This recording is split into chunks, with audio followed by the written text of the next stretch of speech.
10, 9, 8, 7, 6, 5, 4, 3, 2, 1. Listener discretion advised. Fuck it, free speech, motherfucker! Podcast presents information based on theory and conjecture. Creator's purpose is to suggest some possible explanation, but not necessarily the only ones to the mysteries we will examine. Remember, everything that you hear from this podcast comes from sources on the internet, and remember, if it's on the internet, it should be taken with a grain of salt and judge it by your own discretion.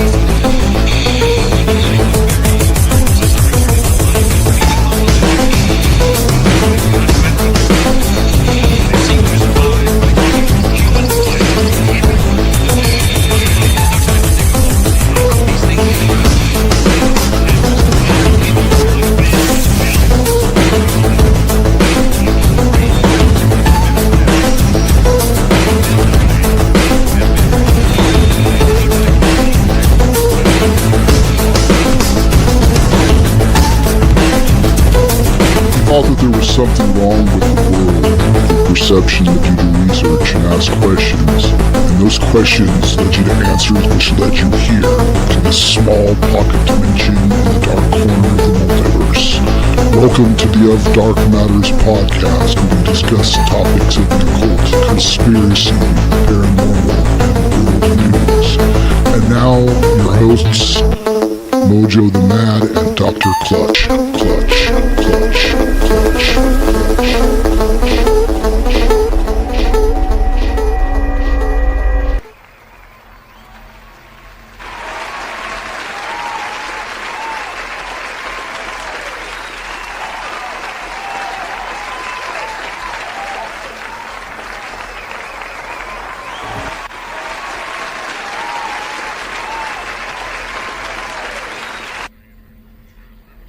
There are moments when the calendar insists that time has passed, yet it feels as though we've simply stepped through a hidden doorway and returned only seconds later.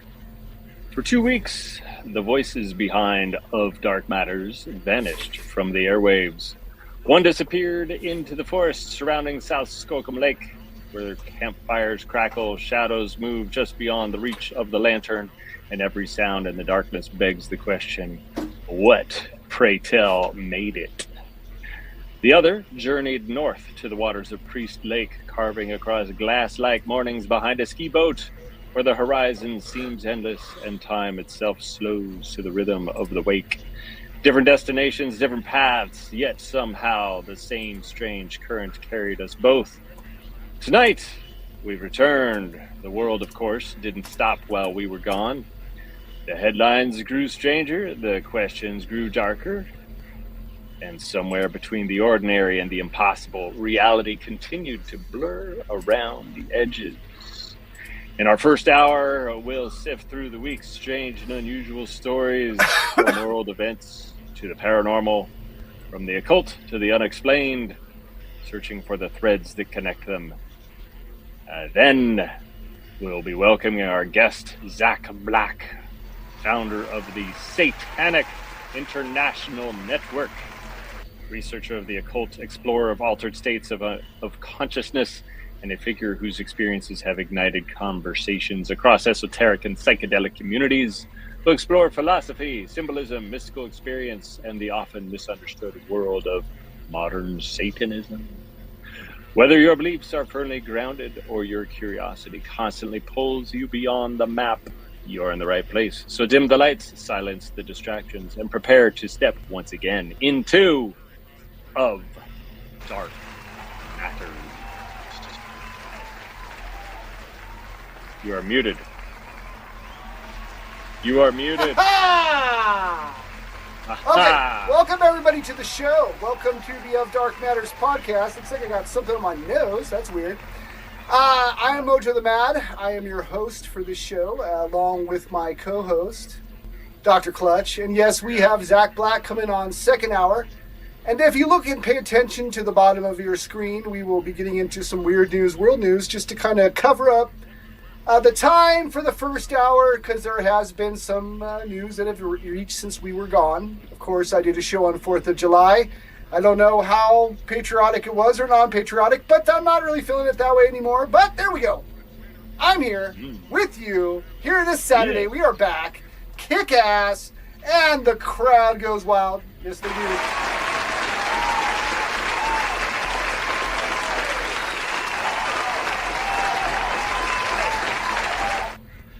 Free incense holders for all of you out there in the audience. The crowd loves that one. Yes. And you'll get to win a free Cadillac Seville by the end of the show. Fuck yeah. I hope I win it. I hope I win it. So, this is the show, you know, we like to talk about the paranormal, the occult, conspiracy and world news. But we also like to make you laugh. We also like to go into some stuff that also touches our hearts, you know, wherever that may be, doing the mummy style. And we like to go with a little segment called, How Was Your Week?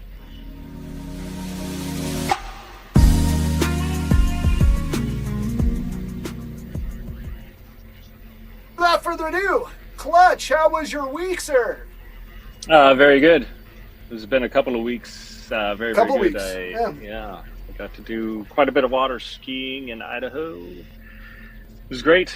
I went somewhere around 15 times, I guess, over 10 opportunity windows to ski. I was bitching. Got to spend time with family. That was good. Very, very good. You learn a lot of things. And I also... I did some karaoke at the Priest Lake Hills Resort Tuesday the 7th. What song did you sing? What song did you sing? I sang Call Me by Blondie. And the fucked up thing about this was the karaoke host was having audio issues. And so this turned into like a death metal a cappella where I was leading everybody in a campfire song, in 1980s campfire song. And I guess Call Me is kind of like a campfire song these days. But yeah, so, and I was just kind of, and it was cool. But yeah, it was a little frustrating because I had a split second decision to either be a good sport about this and just do it with the fucked up no backing track situation, or I could have just slammed the microphone down on the floor and said, I can't work under these conditions. So I decided to be a good sport and just kind of plowed through it. And everybody else was very nice about it. And I did, my nephew filmed this, and I've extracted the audio, and I sort of pumped it through Audacity and then later through ChatGPT to try and kind of make myself sound a little more flattering. And it's not so bad. I mean, if you know, do you have a copy of this one? Do you have a copy of it here so we can share? Let me see if I can. Yeah, let's see. Let's hear the sounds of angels. Let's do that. Just a second here. This is video file, slides, and PDFs. Yeah. Just present it, sir. Yes. Can it do an audio file, or does it I don't have know. to be a video file? We're gonna find out. We're gonna find out, or you're gonna have to play it through our sound banks or songs. You can always do that. Let me see. Background music. I would go into background music, man. Background music. Yeah. Welcome, Lawrence. Welcome, Joseph. You know what? I'll Good send to see it you to here, brother. Mia Starfire. Okay. Well, how would I do that? I'll send it to you on Telegram. Okay, sounds good. Well, then I'll let you bullshit while I aimlessly look at the screen and pretend that I'm looking at something random. So, hold on. Let me just take off my... there's me. There's my patriotic self. Go ahead. I'm going to go ahead and let you focus and talk while I go and, stall and stuff while you download that. I mean, I don't see it yet, bro. Yeah, I don't see it yet. Oh, it's coming. It's on the way. Oh, it's coming. It is coming. It is right there. Yeah. This is the shit that we should have done before the show, and you're gonna all have I'm reminded of our Victorian Backstreet Boys days. Remember that band that we did, the Victorian Backstreet Boys? We did a Victorian Backstreet Boys. Yes, apparently we did. On Podbean. On Podbean when we used to sing sea shanties. Oh yeah. I didn't really make. That's our a cappella band, everybody. For those. I was gonna be like, what is your plan? I could say I didn't understand. Yeah, that's true. That's true. And understand. maybe we don't. Okay, so it goes back to camera. All right, so as you bear with us as we hear the sounds of angels. Yes, I did. Okay. And I'm getting ready to play it. Yes, I am. So that's one. Okay, you have the enhanced version. The enhanced version. Enhanced version, yes. So for those that are listening in, ladies and gentlemen, the songs of the divine, most interesting, most awesome rocket surgeon of all time. I give you Clutch, Lord. Play. Here we go. Turn this up. Yes, that's what I told them. Yeah, turn it up, man.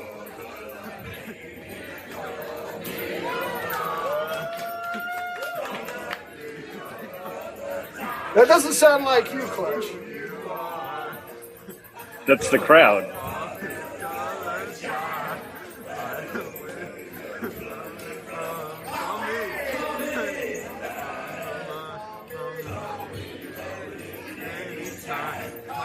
I'm the one that sounds like the Muppet.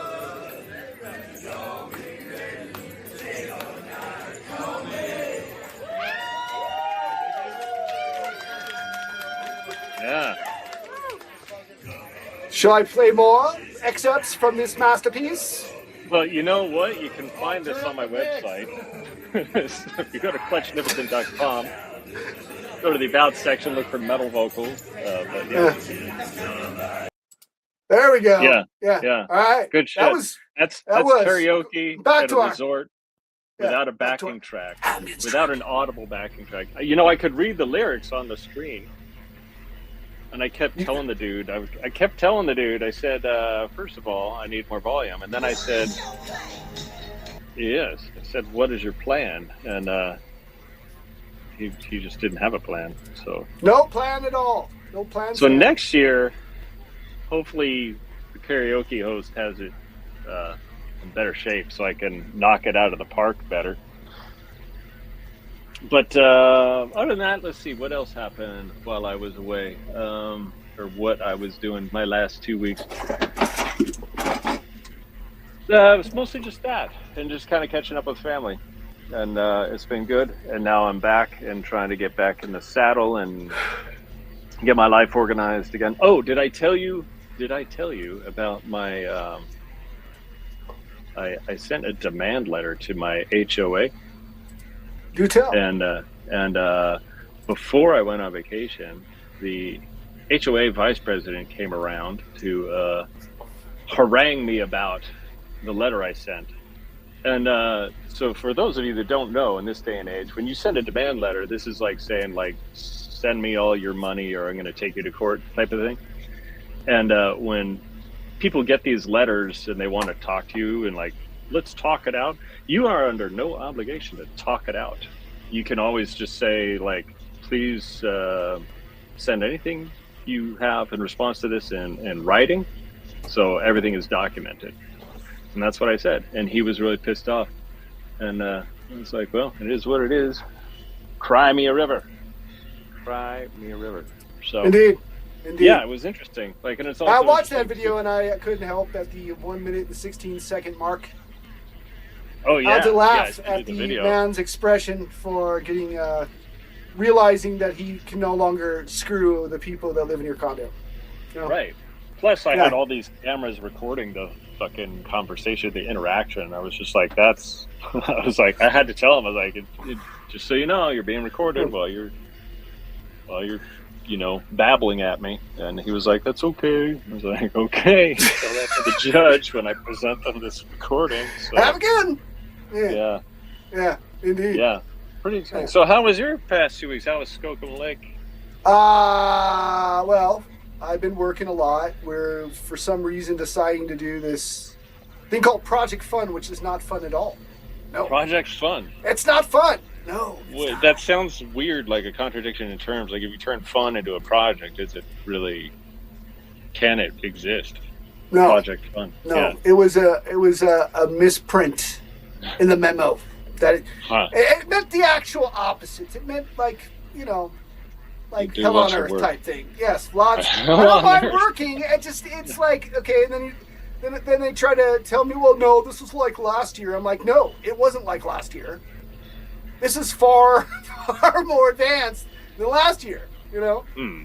And I had to put up meta displays and like big, huge displays is like some of the retail areas that I work in right now. Like I'm primarily Project Fun is Target, and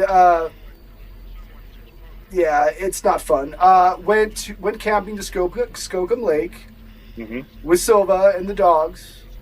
And the dog. How many dogs do you have? Two. I have 2 dogs. I have 3 that live with me. One is a tenant's dog, Zelda, who's an Australian lab mix type thing, and then we have 2 pugs. And she did not have a good time at all, and by proxy, I didn't either. So, oh, damn it! Huh. Yeah. Did you get in the lake at Skookum Lake? No. No. No, People okay. swim there, a lot though, of right? things. You A can't lot of swim, things right? got screwed up along the process, man. Like, first I forgot. I sleep with a sleep apnea machine. I was looking forward to using it while I go camping, and I forgot it, so I had to drive like an hour there, an hour back to get it, just so I could go to sleep. That took time. Let's see here. Yeah, she was afraid that I was going to abandon her there at the lake, which didn't happen. No, I came back. And then there was a problem with mosquitoes, and then the dogs just acting up. And like sending her strange signals, like I'm going to abandon you. Like I'm going to. No. I'll leave you here with the dogs. I would never do that to anyone. I'm going to go join the Sasquatch. I would find a way to hitchhike back. Yeah, I would. I'd do whatever I could to get back, but. It was a place where I initially had seen I had a Bigfoot experience out there, and like this time it was quiet. We weren't at the edge of the woods or near like we were kind of in an area where there's a lot of people, and I was kind of hoping I'd get the same campsite where that last one was, but I'm kind of glad we didn't for this first trip because I don't know. I mean, like I try to warn people about going there as much as the energies are strange and like there's weird stuff that happens there. Like I said, there's bugs. Once it warms up, there's going to be bugs. It's no matter how you tell people there's going to be bugs, they're not going to listen and not realize, oh, there's big like prehistoric style bugs out there. And it's prehistoric. Yes. That means large. Yes. Large insects. Yes. Well, we did have a particular. So one of the things about my niece is she's very girly and cute and is afraid of spiders, and. She was trying to drive the boat for me while I'm trying to ski, and like just as I'm getting started, she like sees a spider on the dashboard. She gets up and is like, somebody else has to drive. Anyway, there was also there was this nasty looking.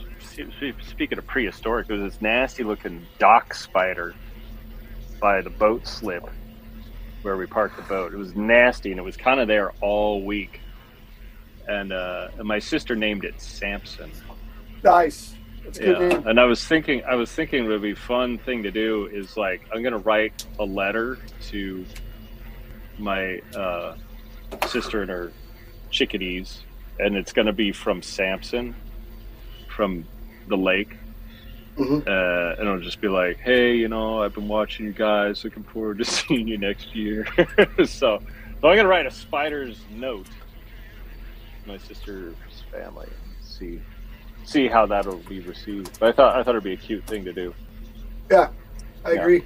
Yeah. So let's go into a little bit of weird news, world news, because we are into the 20-minute mark now. 20-minute mark. Yeah. So this is a segment that it's all right, man. It's been 2 weeks. Been 2 weeks. We might have to extend the show. Oh okay. Shit. Yeah, it's a little bit, maybe. Oh shit. Okay. So, without further ado, this is a segment we do every week, usually if we're not having an interview or an interview where the guest doesn't want to spend multiple hours with us, which is okay. We do that. We understand. Like, it's cool. So, this is how we eventually would like to do our format, basically, is a little bit of the headlines and then an interview. Okay? So, for those who like that, here. For those who don't, well, there's other shows you can watch 100%. So, we're going to go into a little bit of weird news, world news, and the crowd loves that one. Yes, they do. They love that one, and that goes our ambience. But at the same time, the crowd loves that. Yes, they do. They do. Intense applause. They do. So let's go into a little bit of weird news, world news right now. Welcome, ladies and gentlemen, to another edition of Weird News! World News.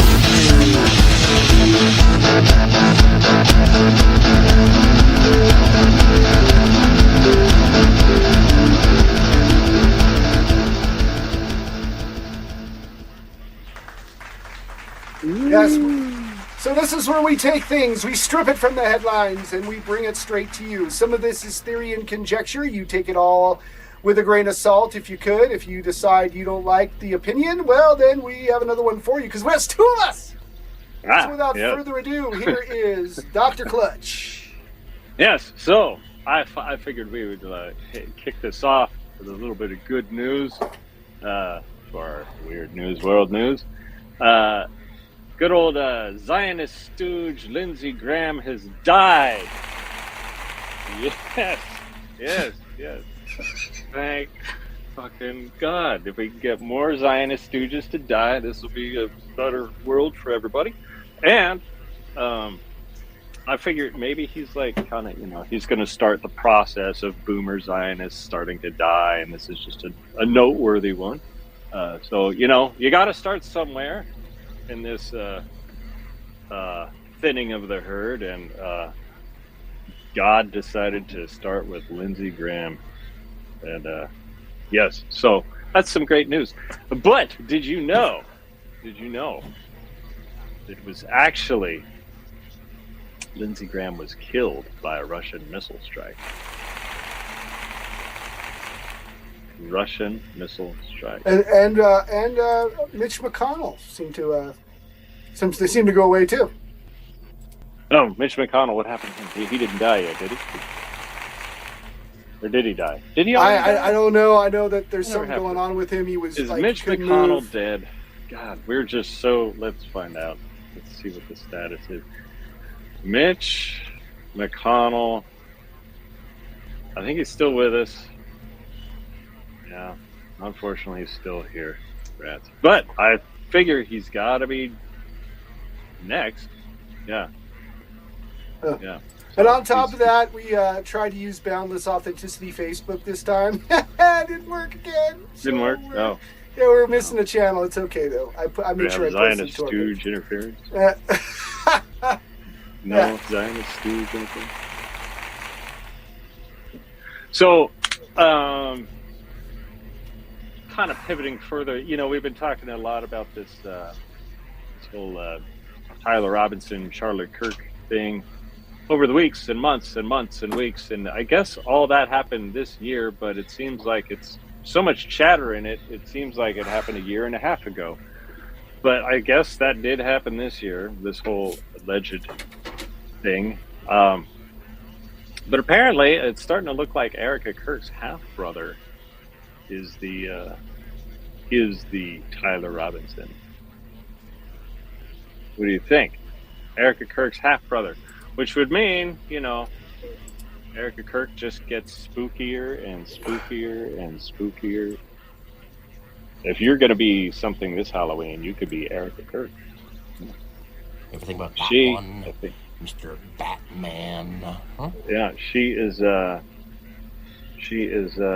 kind of witchy, and not in like the good witch kind of way.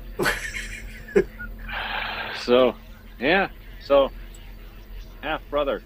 So it seems plausible that, but we have, like, I guess there's like this video footage evidence and they're saying that wait a sec, this guy looks. It doesn't look like whoever Tyler Robinson is and what he's supposed to look like. The shooter does not look like Tyler Robinson. It looks like this guy, and this guy looks like Erica Kirk's half brother. I'm trying to get a picture of. I'm trying to get a picture. If you want to keep talking, so give me a second. Yeah, if we could present a picture of Erica Kirk's half brother. Yeah. Let's have AI design one for us real quick. No, but, I mean I have one. I have one. You have one? Yeah. Yeah. So it's all super fishy. You know, I think this Charlie Kirk thing has really got me like it just now like all the Trump assassination attempts seem fake. Everything's like faker than fake. Like we're just on a runaway roller coaster. You know, the World Cup shit happened in America and all that, and I don't know if you heard this, but apparently like all these foreigners that came to our country to watch this World Cup nonsense really thought Americans were nice people, and they found us hospitable, and people were paying for like people's food and drinks and stuff. And I guess that's a ticket to anybody's heart if, like, you know, if the restaurant owner is just like, don't worry, Scotland, we got your tab covered. That gets you get a lot of mileage out of that. But I got that picture, by the way, if you guys want to see it. We're going to add it to the stage. So standing next to Tyler Robinson is photo by photo. Is going to be Erica Kirk's brother or half brother, like that. Yeah, yep. just wanted to show that to y'all. All right, so that's what we were talking about. Go ahead. Yeah, I was going to bring this around to like I think we have Americans. I think have like all this subconscious guilt for all this stupid shit we have going on in our country, and we look like idiots internationally, and all of the stupid shit we do. As far as like the Iran debacle, and I think so when foreigners come over here and they all say to us what Tina Turner likes to say, yeah, when they say that, we got to come up with the plan and like tell them what the plan is, because the next thing they ask us is right, they ask us what the plan is. And we just tell them we're going to cover their restaurant and bar tabs. And so I think it's working. What do you think? Well, I don't know, man. I don't have anything to say about it. Like, you know, if you were to cover any foreign country's bar tab, which country would you, besides Japan, which country would you cover?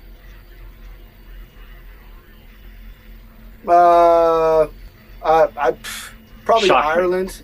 Ireland, probably. Yeah, probably shocking. Ireland. Yeah, Ireland? It's not that shocking, but you know, that's a lot of my family has ties there. Like, oh, okay. I would say that I would gladly buy an Irishman a drink, even though I don't drink. So when you say your family has ties there, are those bow ties or are they the long ties? Descendants. Sorry, yeah, sorry, descendants, sorry, bro. No, it's all right. Sorry, that was just low. You be funny, you laugh. Couldn't help it. Yeah. So that picture of the that you flashed up there, that was quite the believable. Yeah. So Erica Kirk's half brother. I'm gonna put $5 on him being the dude that did it, and I'm gonna put $10 down saying he was well paid. Well, what's really interesting is now more evidence is coming out that there was like a shooter on the science roof, and then there was a third there possibly. And then another thing is that the Zimmerman, the guy that came out with his pants down. No, but there's a guy with his pants down. He was a guy that openly, like, he was a Zionist, and he openly, like, yeah, he was saying, I did it. I'm responsible. Oh, that guy. Did he pull down his pants? Yeah. And that's what you do when you're a Zionist stooge and shooting. You just pull your pants down. They tore it all down. There's more to this story. Like, she's got mob ties, man. She's got, like, she's also group was with the Romanian angels doing sex trafficking to military officials in Europe. Oh yeah. There's weird stuff going on with this, and then like her mom's NSA, maybe like that's starting to get weird. Yeah. Like bunch of different bullets, like the bullet. I don't think there was any bullets. I think it was an exploding microphone thing. I think it was like could have been. I don't know. Hebrew pager attacks. It's definitely making the whole narrative like go away pretty quickly as far as what they wanted you to believe, and it looks fishy. And then, but the dude on the roof, as far as like the dude on the roof, not being Tyler Robinson but being Erica Kirk's half brother. Like, so nobody shit. So I'm just going to go out on a ledge here and say nobody shot shit out of anything from a roof, but there was somebody on the roof. What were they doing on the roof, and why was it so important for them to like get off, be on the roof, and then leave the roof, and then like be Erica Kirk's half brother at the same time? We only know what they showed us. We don't know the whole situation there. We none of us were there other than for us to speculate, right? I mean, for all we know, it was a different roof altogether. That's what they wanted us to see, right? Yeah. Do you think there's like a Mormonist type interest in all of this, like a Mormon connection with Mormon interests? Yes, there is, because exclusively from that school, it is all former CIA. And they recruit Mormon graduates from that school into intelligence agencies because of their strict spiritual belief system of like not drinking, not doing any drugs, not so that was also found out there. Yeah. Yep. And Epstein had some ties with some of the elders too, which is I think floating around there too, where he was paying the people of the Mormon church like money. He demanded like blood. There's a lot of weird stuff. I don't even know if it's real or not. Like I couldn't tell you, but there's some rumors towards that too. Yeah. Speaking of Epstein, apparently in that was it a Rogan interview? Epstein knows that, or JD Vance knows that Epstein was really a Mossad dude. Was that a Rogan interview? I think it must have been. Yeah, only. And there was a recent Rogan interview, and he admitted it. Yeah, like, but now that we know it, like, I mean, it's something we already kind of knew. But like, I guess, like, I mean, you're trying to distance yourself from this war, and Trump and the administration already, because it's not going well. So, yeah, I think that's why it was said. But I mean, even telling us like that proves itself that like. You're not doing anything about it, so I don't know. We often figure there's we understand like a Christian Zionist connection to Judaism, but I'm wondering what the Mormon connection is to Judaism. Like how, like if there's like Epsteinery connections to this Utah shooting, like what do Mormons really want at the end of the day? Like what they just want. I guess one world government is what is it? I guess this is the Abrahamic battle for supremacy, and the Mormons really think they have a shot at. I don't know, but I know overcoming that a traditionally conservative, sort of conservative, religious organization, right? But I mean, if you look deeper into like the polygamists. Right? And then you go into, then you start going into like the polygamist Mormon group that was. What? No, there was like there was something going on with that cartel shooting, and they tried to come off in a documentary that they were innocent, but there's some weird stuff going on with the Mormon Church and like trafficking of minors too, and sex trafficking. So. What is thought of is that this sect of polygamists was doing some sort of human trafficking as well. And they were seen as, when they got shot up and burned, that family, they were seen as like competitors in their turf. And so, and it goes back to Mitt Romney too, which is really odd. The other I Mormon. mean, like weird he was stuff. a total Zionist stooge. He was screaming Mormon and a Zionist stooge. You really want to peel back the layers of Mitt Romney. Did you know Mitt Romney used to live in San Diego? or he had a house in San Diego, over by the Marine Street Beach. I didn't know that. No, I didn't know that so it was like, Romney was there. Yeah. Matter of fact, when I was car surfing, when I first got to San Diego, I used to park my car near his home. He lived, if I remember the address correctly, it's 311 Dunamere Drive. Wow. If you want to go there and check out the old Romney property. But yeah, it was a nice, quiet neighborhood. A lot of rich houses that nobody can afford. I guess he knocked down a house to put in like a 5-story house with a car elevator. Rachel Madcow did like a big thing on it back in the day when he moved there. But I guess he has like 5 houses in the U.S. and well, there's a big temple, a Mormon temple in San Diego. There's a very large one. Yeah. It's a good-looking temple. It's just unfortunately Mormon. It's like, I'm thinking our guests should take over that temple and like make it a satanic. That's where the new satanic temple ought to be. Like when like Zack gets all of his resources together to buy and take over because they're not doing anything special in that temple. They're just being jerk offs. And amounting to nothing, as is the Christian way, but especially the Mormon way. I just don't really have it. I guess I'll just put my cards on the table, Mojo. I don't really like Mormons. If you haven't already figured that out. Oops, well, Yep. okay. He's our favorite Satanist. He's been here before. Yes. Zack Black is Yeah. What's the other song? Shazam. Yes. So I think, but again, I do think the Mormon temple is good looking. Just unfortunately Mormon. Yeah. Yeah. Apparently Suno has a mind of its own. Yeah, it does. It does. Yeah, it keeps on wanting to play my goth rock hits. Yeah, for a second I was going to be like, yeah, what is your plan? Yeah, what's your plan? Yeah. So here, like at the Of Dark Matters podcast, we were not going to just steer you right. We're going to steer you wrong. And we're going to talk about topics that we want to talk about, even if other people feel like they're, controversial. Yes, we're going to continue to do that. Yeah, we're gonna start talking about these things, and we don't care. We want you to know. And if you don't like it, well, there's another show. But we like you on our show too. Right. Yeah. Right. Yeah. So one of the things you pointed out to me this week. Hold on. What?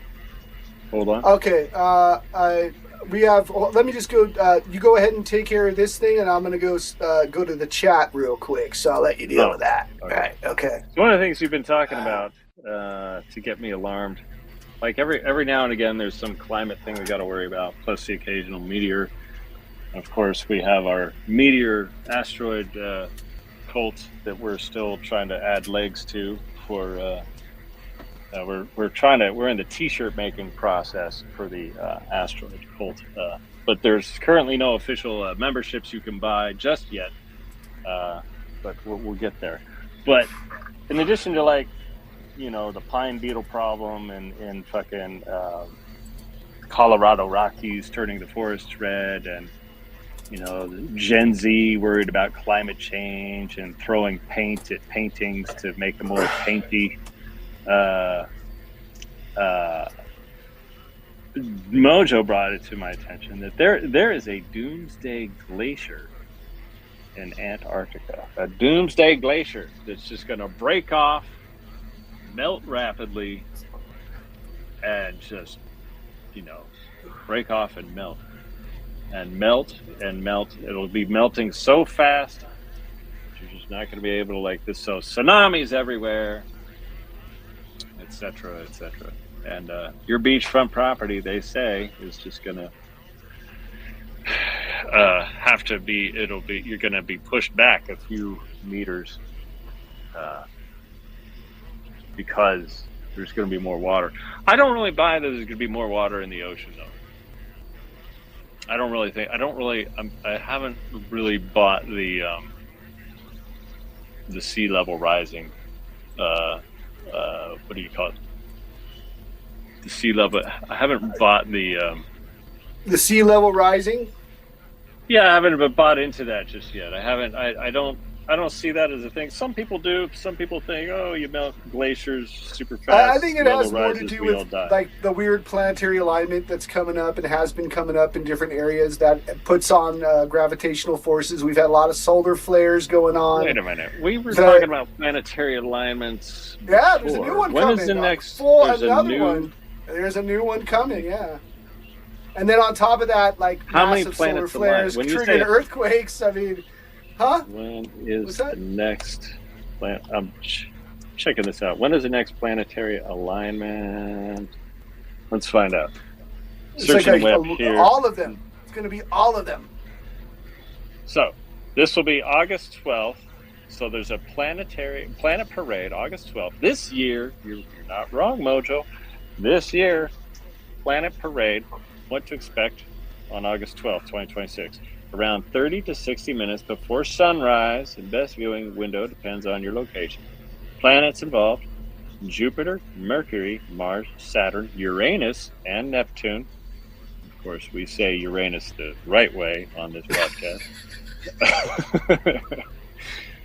This will be easy to see with the nude eye or the naked eye. Mars and Saturn. Yeah. More challenging. Mercury and Jupiter will be very low on the horizon in the dawn twilight. You might need some binoculars or telescope for Uranus and Neptune. And if you live in San Diego, you're going to want a very clear eastern horizon. And you want to be outside 45 minutes before local sunrise. Binoculars, if you want to try for all 6 planets. All 6. So this is August 12th. Huh. Well, this is the best time to get on your dating app and swing the bat harder. So are the planets really lined up? It's not really. It's a perspective effect, but looks are everything, though. The planets remain separated by hundreds of millions of miles. Of course, they simply appear along the same path in our sky, the ecliptic, because all the planets orbit the sun on roughly the same plane. So they say this is worth getting up early for. It happens to coincide with a total solar eclipse. The total solar eclipse and the peak of the Perseid meteor shower, making August 12th one of the biggest sky watching days of 2026. Holy balls. What day is August 12th? Is that a podcast day? What do we got? No, I think we have a podcast on the 15th. And when is August 12th? Where's my damn calendar? Huh. As Wally starts to look around at his calendar. Oh. My phone disappeared. Yeah, his phone disappeared. Yeah. Hiding it where the sun don't shine. Yes, indeed. Yes. So August 12th is going to be, that's Odin's Day, Wotan's Day, Wednesday. Yes, August 12th. So that's coming up. 1, 2, 3, 4 weeks, people. Just about 4 weeks.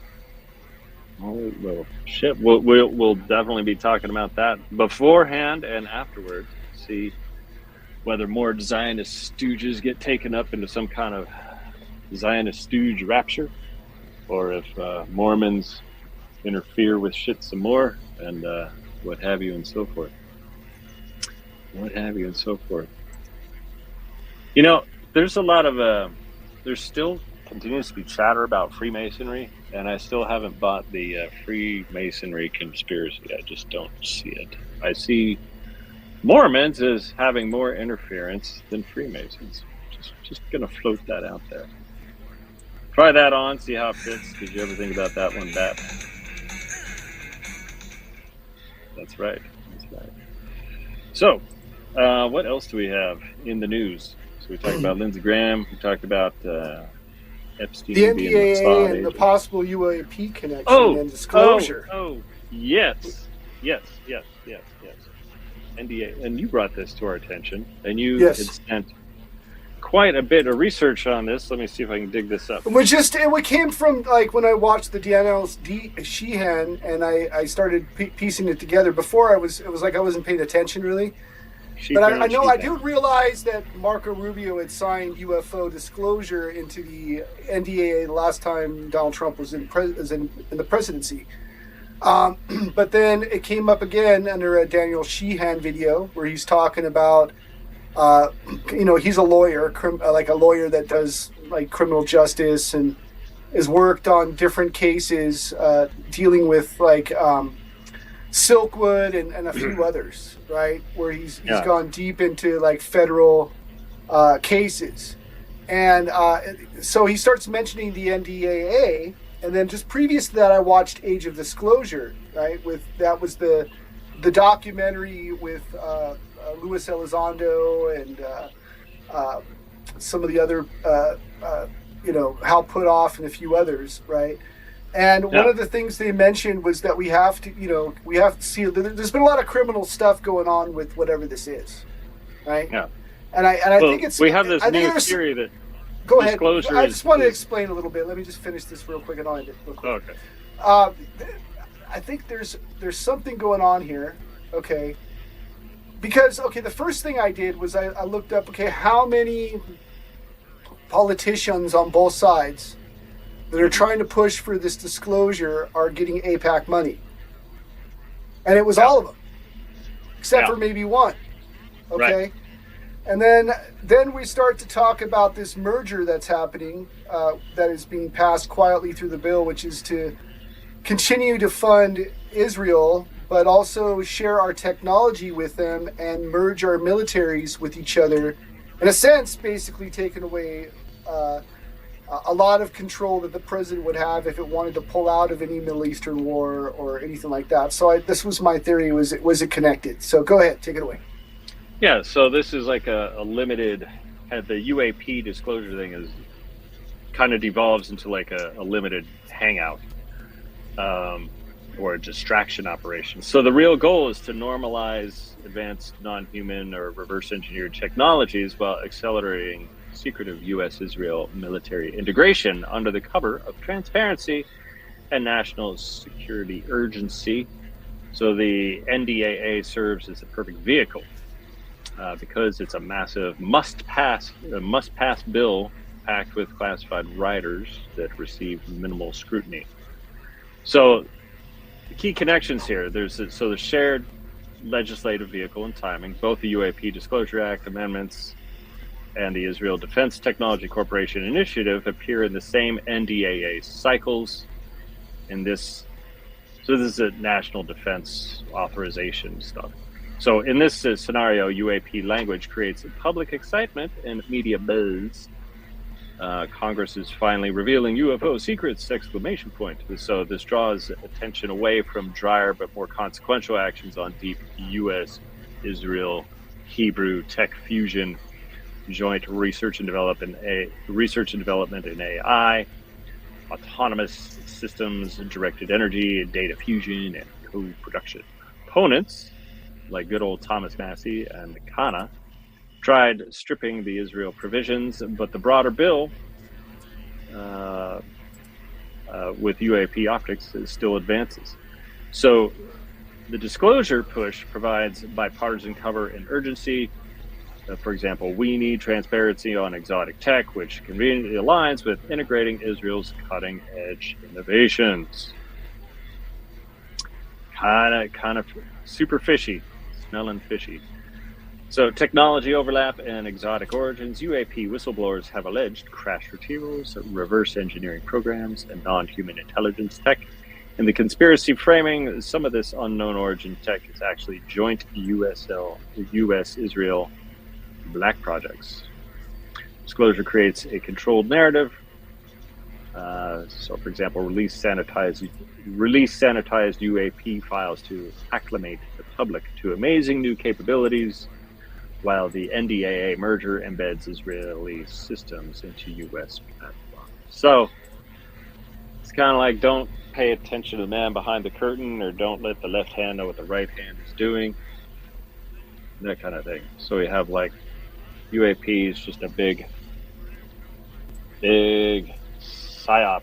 I still think UFOs and USOs are real as hell. It's just that they're being used for one world Hebrew government purposes. So, yeah, I think that's where it's all going. I think everybody kind of knows that's where it's all going. Oh, I don't know, but I mean, it's weird when you have a Harvard scientist that is in charge of the UAP, like looking for artifacts in space. I believe there was a Israeli space agency head retired that said that we had a base on Mars where aliens were interacting with both Israel and the United States. So it's hard to say like what this is. I mean, I'm a believer of entities and aliens and all that kind of stuff, and I want disclosure more than anybody else. But we also have to look at like are these alien ships, or are they secret space program? Is it a way? You know, I mean, if we look at everything that's happened this year in comparison to the first, Trump term, right? Like that's when Space Force was created, right? Like shortly thereafter from the Nimitz encounter, and we're starting to find out more and more that the Nimitz encounter was actually one of ours. It was some form of special light gel made balloon that can go extremely fast, right? Like that's what they're finding out right now. You know, I mean, there was a whole they had a couple of people from MUFON, a scientist and a guy who studies UFOs, who was on Professor Simon Holland's channel discussing this, where this Ukrainian man basically found fragments supposedly that came from a UFO craft. So he said he did a CE5 encounter, and he talked to this alien through this material. And then he said he had materials to bring, and then conveniently a lot of those materials disappeared, but they did get a piece of it, and they found out that they've had this lightweight gel since the 1960s. And it's very heat resistant. Like it's good for like kinetic, like if you're going really fast and stuff starts to heat up, this won't heat up. Okay. So how is it as far as a gel? They think the Russians are trying to mess with us with our own psychological operation. I know you don't have hair on your head, but how does the gel work in people's hair? I don't know. But, I mean, we're going to have to cut this short because we got Zack Black coming on here in a little bit. I know. So we're going to take a little bit of a break. We might go... what we'll do is we'll take a little break. If the break goes a little bit longer, I'll cut it off. Unfortunately, we'll have to do that. But let's go ahead and take a break. This has been the end of the first hour of the Of Dark Matters podcast. I thank you all for staying tuned and listening. We know you have many other choices when it comes to the paranormal, UFOs, and different things. But today we'll have that interview with Zack Black when we get back from our break. So please stick around. We'll be right back after this short break.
Now back to our scheduled program.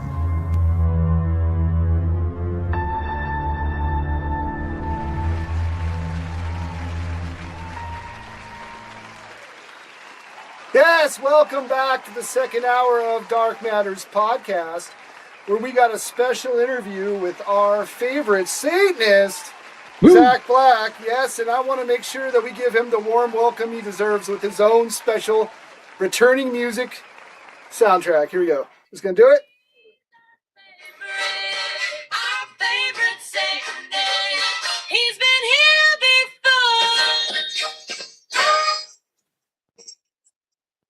before. Oops, we Zack cut Black is back. Yes. Welcome. Here's the other song.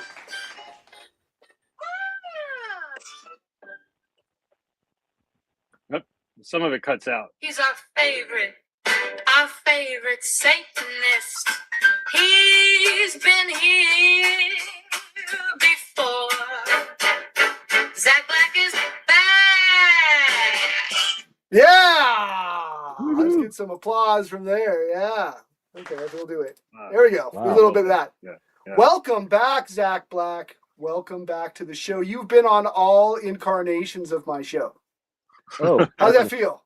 How's that feel? that feels great. I'm glad you're here, man. So we got a lot to go over. We're not going to go over the normal spiel about the different kinds of Satanism or like the history of different things. We want to bring you back and have you be on. So without further ado, I'll let Clutch here take some of these questions and we'll ask away. Go ahead, Dr. Clutch. Well, my curiosity, I saw a video of you on DMT, some special DMT, and you described it as being ripped out of your skin, and it was just kind of showing you go through the motions, but you didn't like really describe like what you saw, which beings you encountered, and like all the stuff. Like whenever I hear like ayahuasca or DMT reports, I usually get a story of like, man, I was gone for forever. I saw all these entities, and so do you see stuff on DMT? Where do you go? Yeah, man. I think the video you're referring to might be the 5-MeO DMT, not the standard DMT. Okay. Right. That was pretty scary. That was like that was the first time I'd ever tried 5-MeO DMT, which those who don't know the difference, that's like the secretion from toads and stuff like reptiles, as opposed to the regular DMT. It's supposed to be more intense.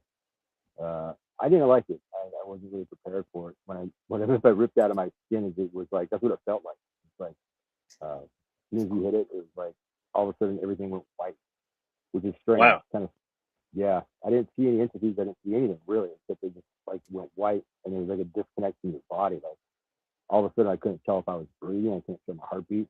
It was very strange, very uncomfortable, and I mean, some people have great experiences with that. I remember Mike Tyson said he like talked to his toad and whatever, right?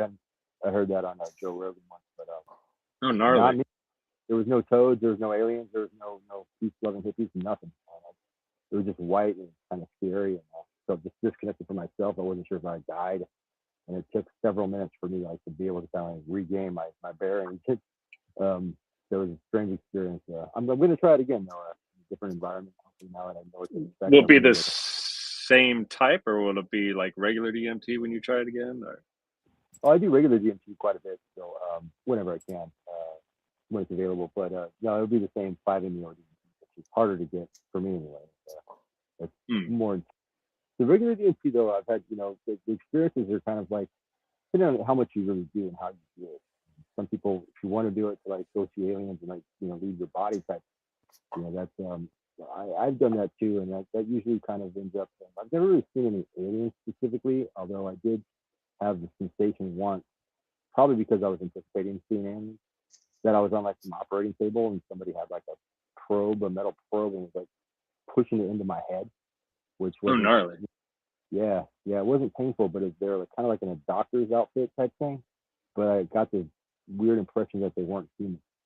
I'm not gonna say alien, but they didn't give me the impression they were human because the probe kind of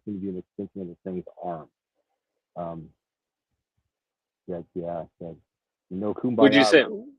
But I hear a lot about like mantis beings or insect type beings. That were those the kinds that were operating on you, or did you get a good look? you know what? Now that you mention it, there was kind of a mantis type thing with the probes in the arm. Yeah, I could see that, some sort of arachnoid type insectoid type thing. Oh, gnarly! Yeah, because Yeah. I keep getting over and over, and I've been an armchair follower of this stuff, and it's just that they keep. I guess DMT experiencers will kind of keep pointing in the direction that like these mantis beings or insect beings are the ones that are the builders of our reality, the Freemasons of the spirit world, or something. That they are the ones that have constructed all of this, and which I don't know how I like that idea of insects being in control of everything, but yeah, that's seems to be the direction it's going. Do you have you heard of this, or would you be inclined to agree with that? Or Well, what's interesting about the experience with aliens and stuff under DMT is it's kind of like, I wonder if it's suggestive, right? I wonder if people, we've all heard the stories, we've all read it, we've all anticipate that when you're doing DMT. So I wonder if it's just suggestive that that's why we see that. I wonder if we didn't hear anything about aliens or what we would see. If it would just be right, so it's already been I can put attest to into your that. subconscious. Yeah. I can attest to that. I had a roommate who wanted to try it back when I was doing it, right?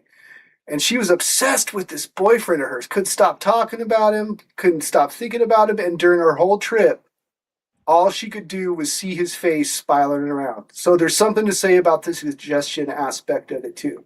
Yeah, I believe that that's involved too. Yeah. She was on DMT. Or Yes. was that? Huh. Yep. That just it seems.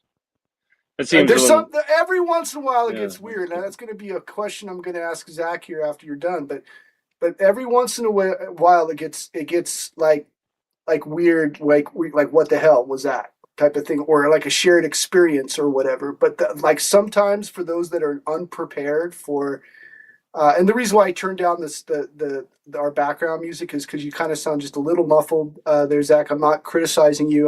We're gonna go with it because we had echo before. But yeah, there's something to say about suggestion with it for sure. So Zack, does this prior to DMT? I assume you had like your own sort of philosophical understanding of the architecture of the multiverse universe, what have you. Did you feel that your DMT experiences have changed your ideas? And I understand you've probably done other psychedelics before DMT. Did any of those change your understanding of the architecture of the universe, multiverse that we live in, or how have these experiences, I don't know, just changed your perspective and philosophy? Yeah, it's a good question, man. I mean, it has to a certain degree where I wasn't really aware. I mean, I was aware of the theories and basically the theories of multiverse and stuff like that, interdimensional things. But under the influence, especially of DMT, yeah, there was a sense somewhere where I was no longer in my own reality, and I don't know how much of that was just in my head or whatever. I mean, but it was definitely a sensation that it was no longer where I was when I started doing it, that I had been kind of transplanted somewhere else. I don't know if the DMT has helped create some sort of psychic link to possibly a different alternate universe or reality, or if it's just the physical effects of the drug. There was one time I forgot to mention though, I did do DMT, pretty heavy hit. I planned on this. I planned to trying to have a breakthrough, so I hadn't really had one at that point. So I got a hotel and everything, and I was ready to go, just by myself, no distractions, no worries, and so I did it. And all of a sudden, I woke up. I mean, as soon as I hit the pipe, I transplanted into a different hotel room, and except with one big exception, it wasn't my hotel room. It was a hotel room, but it was different. I could hear these voices going in the background, going, "Oh no, he did it." And another voice was like, "No, he didn't." And another voice was like, "No, he did it again. He told him not to do this again. And he goes, really? He did it? He goes, oh, we're going to learn this time. Can't keep doing this. And they were like talking to me, and I'm like, who is this? You know, and they kept saying, oh no, he did. And like I just think it's a big mistake, right? And then I kind of got scared. And then all of a sudden, I like started looking around, like the fire started burning on the floor and shit like that. And I freaked out, and like music that I was listening to while I hit the DMT was still playing, but it just got really loud all of a sudden, until I couldn't get out of the hotel room, and the fire like kind of just creeped up the side to the wall. It was strange. That was, What genre of music? What was that? Heavy metal or new age or what? I was actually listening to Ghost. Yeah, I was heavy metal. Oh, Ghost. Okay, perfect. Yes. I was brief, yeah. Huh. So, You know, I've heard interesting reports from other experiencers that say, like I've heard of people being rejected from the DMT reality. No matter how much they smoke, they can't go back into, like, they've been banned from the DMT universe by the beings that sort of run it. I've also heard entities telling experiencers that it's cool that you're here, but you shouldn't be here in this way, or you're coming to our reality in the wrong way. You're not supposed to do it in this way. So it seems like there's some entities that find humans doing this objectionable, and they're not sure what to do with visitors to the realm. Do you think that hotel incident was something like that? well, it could be, and I've been kicked out too before, where I for 6 months, no matter how much DMT I did, I just wasn't getting high. I had zero. Wow. Okay. I don't. It was to the point where I was like criticizing the guy that I was buying it from. I'm like, dude, this is bunk. He's like, no, it's not. I'm like, it's bunk. And and then other people would hit it and get high, and I wouldn't. I'm like, fuck, what the fuck? So yeah, there is some truth to that. I don't know. That's interesting. all Now, about. did you hear about the concept of people being banned before? Or? Oh, Okay. that's Okay. yeah. Never heard of that concept. I just couldn't get high no matter what I did. Oh, wow. I took a break for about 6 months. After 6 months of trying, and then I took a break for about 6 months. Then I came back and tried it again, and then I've been fine ever since. But Oh, interesting. Right before that happened, though, before I got quotations banned, every time I did get high, it was the same thing. It wasn't these cool psychedelic, and like this kind of like astral feeling of like astral projection. It wasn't like that. It was like all of a sudden, like all my digits on my fingers would get really short and like nubby. And then all of a sudden, like you look around and like everybody would like get squatty, and it was like everybody turned into like Super Mario Brothers characters, like height wise, like got short. Like Oh, wow. everything got digital. Everything sounded digital, like it's from like an old Nintendo game. And that is the only experience I would have for like weeks. And then I got banned, whatever I can get high. So I got a question for you. Okay, so a while back, yeah, you were hanging out with a mutual friend of mine, and you were doing DMT, and what you described sounded like what people describe as the demiurge, right? Like almost to the exact T. And what my friend, I don't think you associate with this person anymore, but at that time you guys were hanging out a lot, and he said that you were able to recreate the exact conditions for this to happen. Do you have any idea of that? And then maybe we can go into a little bit of the question you wanted to after this too. I know the DMT and that kind of stuff is getting interesting, but there is a topic you want to talk about too, so we can get in that too. Okay. I can't recall the incident. I could recreate. I don't really recall what that means. If you could give me a little bit more of an insight. I can give you. I know exactly what that is. So the demiurge in Christian Gnosticism is technically Yahweh, and the name for him is Yaldabaoth, and he's supposed to be like the initial architect, but he didn't do a very good job. And in Christian Gnosticism, it's kind of their goal, I guess, the salvation is like escape from this reality, or to see this reality as this imperfect thing is what it is. Also in Gnosticism, they say that we are a soul, we just happen to have a body instead of the other way around. We're a body with a soul. So if you saw the demiurge in Abrahamic in the Abrahamic framing, that would be a Gnostic thing where you have seen Yaldabaoth or Yahweh, the original architect of the Garden of Eden, etc. Yeah, it's sort of an uncaring entity that just doesn't really give a shit about humanity, if you know what I mean, if that's putting a memory to you. I know what you're talking about now. Now I know what you're talking about. That was under 4 NEO AC. There's that 4 ACO DMT or whatever it was.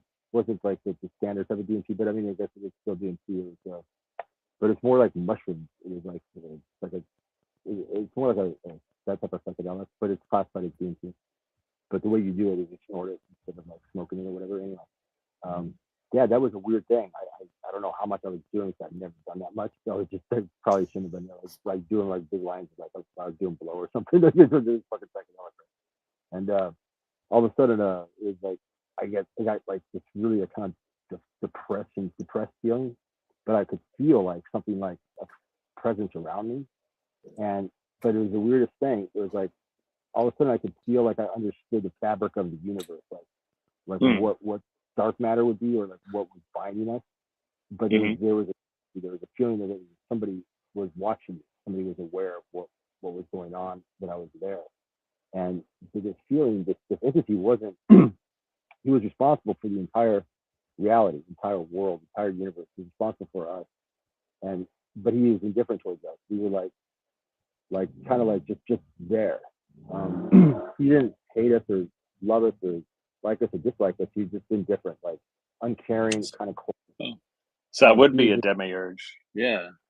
He was just like his only goal was to continue to devour and move forward. What was left behind him was destruction. And if we were in his way, then we would be destroyed. If we weren't, like it was just indifferent towards us being here. But yeah, but he was responsible. He was like the fabric of his universe. His only goal was to expand. He was to keep expanding. That was it, to grow. And that was it. Huh. Strange.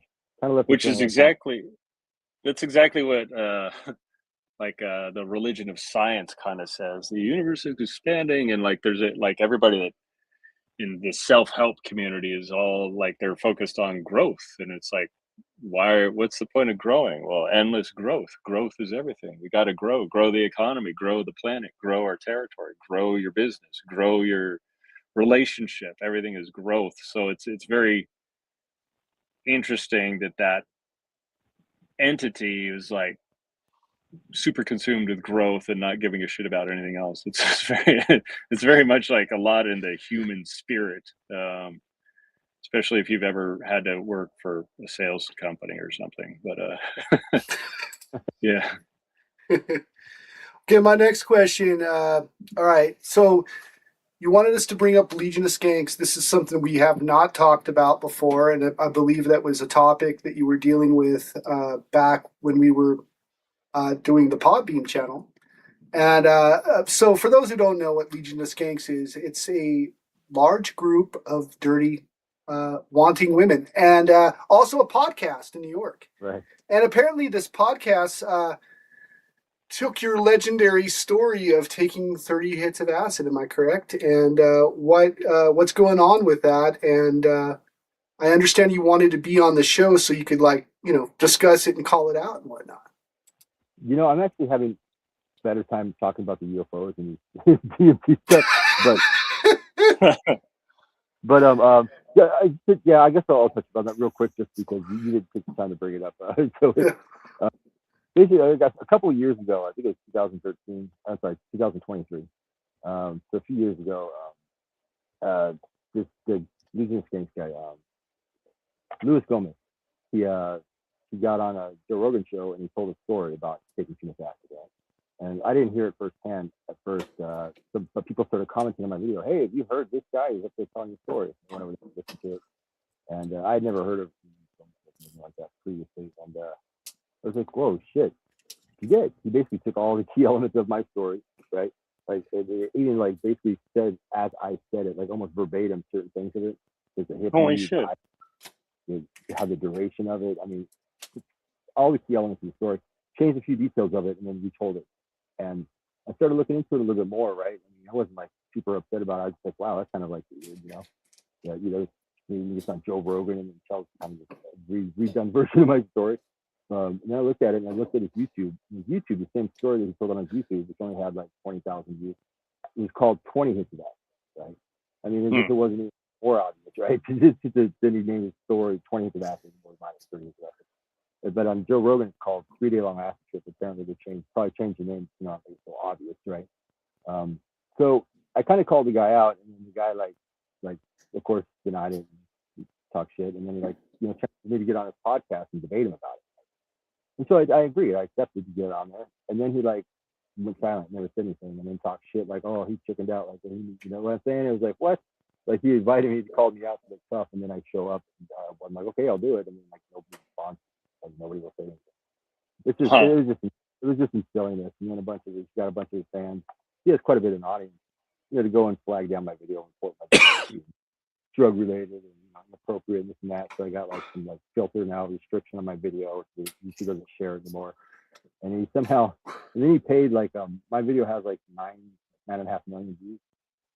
He one up me. He spent I don't even know how many thousands of dollars to promote this little clip of his version on told on Joe Rogan, just a clip of it. Promoted to 12 million views or something like that. Just to one up me.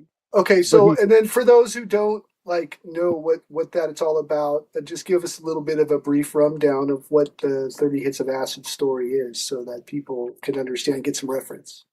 Oh, sure, yeah. 30 Hits of Acid story is something that I experienced that I had back in the late 90s, 98, 99 probably. Basically, I was working at this coffee shop, and a hippie guy that I knew, I used to get food to and stuff, asked if I wanted to do a trip. He was like, hey, you want a trip tonight? And I said, sure. And he's like, open your mouth. Okay. It was kind of stupid that I did that, but he had an eyedropper, and he squirted a bunch of acid in my mouth. And that was the 30 Hits of Acid came from this. The title came from that experience where he said, whoa, man. I was like, what the fuck? He goes, that's 20 or 30 hits of acid. And so was it 30 hits of acid? Probably not exactly. I don't know how much it was, but it was a considerable amount. I could feel it running down the throat as a liquid, and really not supposed to. Jesus, yeah. That was how that story happened. So I kept telling the story about what happened after the following that. You can watch it on YouTube on the 30 hits of acid. But so he told a similar story where he said, a hippie gave him and his friend, and I some acid, a vial of acid, some guy would ever give 2 teenagers a vial of acid. It cost $1,000, and he they squirted them in their mouth. Anyway, he changed some details about it, but you could tell it was the same story because the way he described it, the way the timeline set up, and he even quoted me basically said word for word shit that I said too. Yeah, and it wasn't that I he's a comedian too. He's a stand-up comedian. I mean, it's kind of Carlos and Tia, Soul People stuff. A lot of comedians, they borrow stuff, right? Borrow stories, they retell them, right, to give new material and stuff like that. So I mean, it's not that uncommon. It's just kind of the way he did it is just kind of punky, and this guy, when I start listening to this guy, and it's I don't even think this guy's ever done that. It's and he's got these people thinking he's this hardcore street, has all the street credibility when he just steals of people's stories and retells them as his own. That's basically it. Yeah. Chasing the street cred, huh? I guess. I mean, he's a successful guy. He's got one of the most successful networks, podcasts out there. There's Lead Skanks, there's a plug, and Real Ass Podcast, another one. It's not a bad podcast. Got a couple comedians on there running. Just didn't appreciate some of my stories. So. It's all good. It's all good. So you've had some pretty interesting UFO and paranormal cases. In fact, one of them was even on a show by a Canadian podcaster by the name of Beyond Creepy, which I found out that you were on it, right? And I know we've told this story before, but since we're on this show and that's kind of what we're doing, you've had two of them. You've seen the Arizona Lights, and then you had an evil Spider-Man encounter, right? Yeah, the evil Spider-Man. That was in Tucson Desert, and the quick version of that story was we were out there camping towards a landfill, kind of around the desert just outside of Tucson. Giant landfill was being built, big hole. The people had already started throwing shit, but it wasn't actually fully developed yet. But it's a giant hole they dug, you look over there and you see refrigerators and couches and shit that people just threw in. So we're all sitting around there getting drunk, just drinking beers, and we're having some lights and some deer and stuff, and rabbits and shit running around, and we're shining lights on and stuff, and then we hear some noise coming from the ventilator, and we shine a light over there and start looking around, and saw this thing kind of crawling up the side of it, and it was on the opposite side of landfill. Landfill's pretty big, so I don't know how many yards, 50 yards, maybe not even that much, maybe 30 yards. But it was close enough where you could clearly see what it was. Like you could clearly see there was something, and it was kind of a humanoid figure. It had 2 arms, 2 legs. It had a head and a torso, except its limbs were like everything was proportionate, except its arms and its legs were like almost twice as long as if they were a human. So it was almost like twice as long. Almost twice as long. That's pretty long. Another 1.5 feet, 2 feet to each of your limbs. It'd be like that, and it was. And he was kind of crawling up the side, and it was black. It was dark. And every time he shined the light at it, instead of the light like illuminating him, it like absorbed the light. And it clearly didn't like it because it would move. As soon as you hit it with the light, one of those high-powered spotlights that you plug into your cigarette lighter in your car, and boom, and it like hit it. You hit it, and the light would like just go into it, but it didn't like reflect off of it. And then the thing would move, get out of the way. And we followed it around like that. And when it turned its head, occasionally it turned its head like it was looking over at us or looking at what the light was or something. And it had like a snout, more like a cat thing, more like a cat snout, not a long beak like a. Oh, it had a snout? It had a snout like that, like a mug, like type of. Yeah, it wasn't a flat. It's like a spider with a snout. Like a cat thing, like the cat. That's so interesting. I didn't see any. Wes Germer on Sasquatch Chronicles, he will often say that these Sasquatch entities they move like spiders. However, he has not reported anything with having arms and legs that are like twice as long. So it's a very interesting entity. Have you tried drawing a picture of this, or do you have any artwork for this? You know what? That's a good idea. I should before my memory completely fails on me. But you should pump it into ChatGPT, put in your description, and see what it comes up with. That would be interesting. I never thought of that. I could tell you some more details about it. We couldn't see the details as far as digits go. We weren't that close enough to see if it had what its hands look like. But it was crawling up the side of that landfill. It was way too steep. So like you'd have to have like rock repelling gear and like hooks and stuff to crawl up the side of that. So whatever it was able to scale up, almost vertical wall with nothing. And you could hear the rocks falling and shit too. At first we thought it might have been a deer or a bear that fell in there, but the way it was moving, it would go up and then it kind of zigzag down a little bit and go back up and zigzag to the side. It was moving like very radically, like nothing that I've ever seen anything move, even a rock climbing like that, and especially that speed. So what was its eyes like? Did it have like glowing eyes? No, I couldn't see the eyes. I could just see the profile. But it had like a cat snout. Like if you look at like a cat profile, it had like that, but it couldn't see any ears either. So. And it had say that again. It had ears, 2 ears. Yeah, I could not see anything. I'm not sure if it had ears or not. Okay. See the eyes either, but and we lost. I'm going to try and create an image of this real quick, and I'm going to present it here. We're going to see how close it gets to. So I'm going to type in humanoid entity with arms and legs twice as long as a human, moves like a spider, has a snout. It was all black too, wasn't it, Zack? And it was all black. It was all black. It was all black. That's another thing Wes Germer talks about is like these entities like absorb light, like they're blacker than black.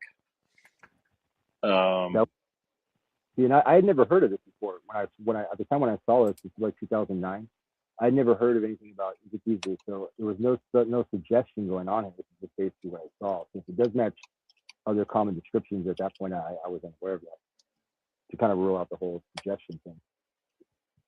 Okay, I put in this prompt here. This will be a basic one. You can take the image and improve on it, but let's see what this comes up with. It's going to be kind of nasty looking, I'm sure. While he's trying to get that picture up, once you were also a part. You were in Arizona at that time when the Arizona Lights were there, right? So tell us a little bit about that. Correct. Yeah, I think it was April '97, I think.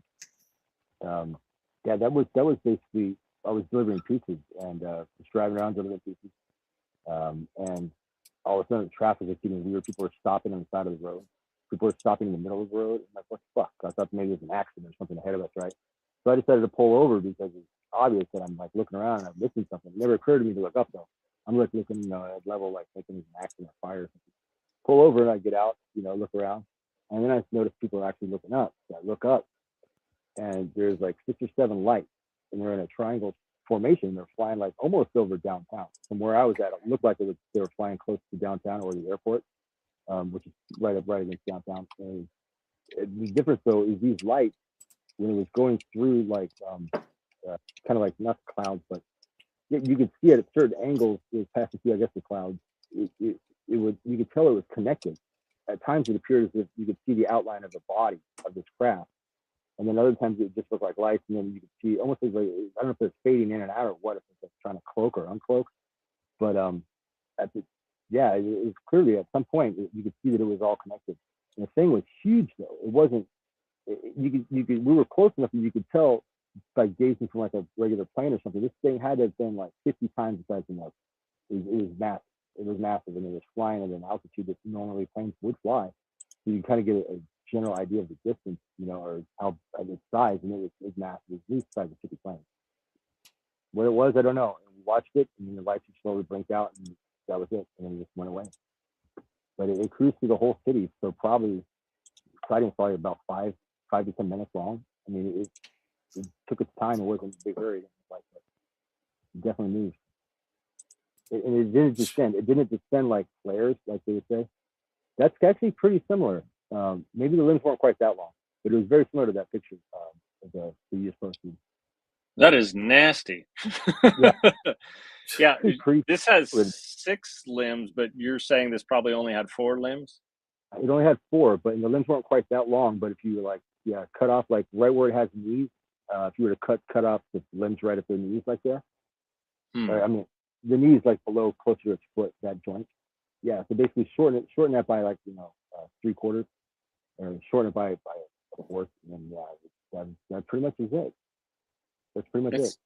That's horrifying. How close to this thing were you? 30 to 50 yards, maybe. Jesus, too close. Yeah. What did you have like a feeling of dread or panic or anything? Oh yeah. Well, I was fear. I was scared. So at first it wasn't. So we thought it was a bear or a deer, which was common in the area, or at least common. That's what you think it would be, right, based on its size. But the way it was crawling up the wall, I mean, when it finally went outside of it, we got back on the truck and took off. And then a couple of us stopped and we went back to go see if we could investigate it, after we kind of figured out. And that's the thing, is it wasn't a single sighting. My brother saw it, and one of his roommates saw it, and some other guys. Man. Like 6 of us who saw it. So the first guy who saw it ran back into his car and wanted to get back out the whole time. But I mean, there was like 5 or 6 of us who saw it. So that's another thing that made me. So you kind of rule out, maybe I was tripping or whatever, granted we were all drunk.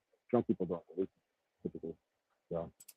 So one thing that like in other religious people would say, if they saw something like this, or even with like DMT things, they will have what's called a crisis of faith.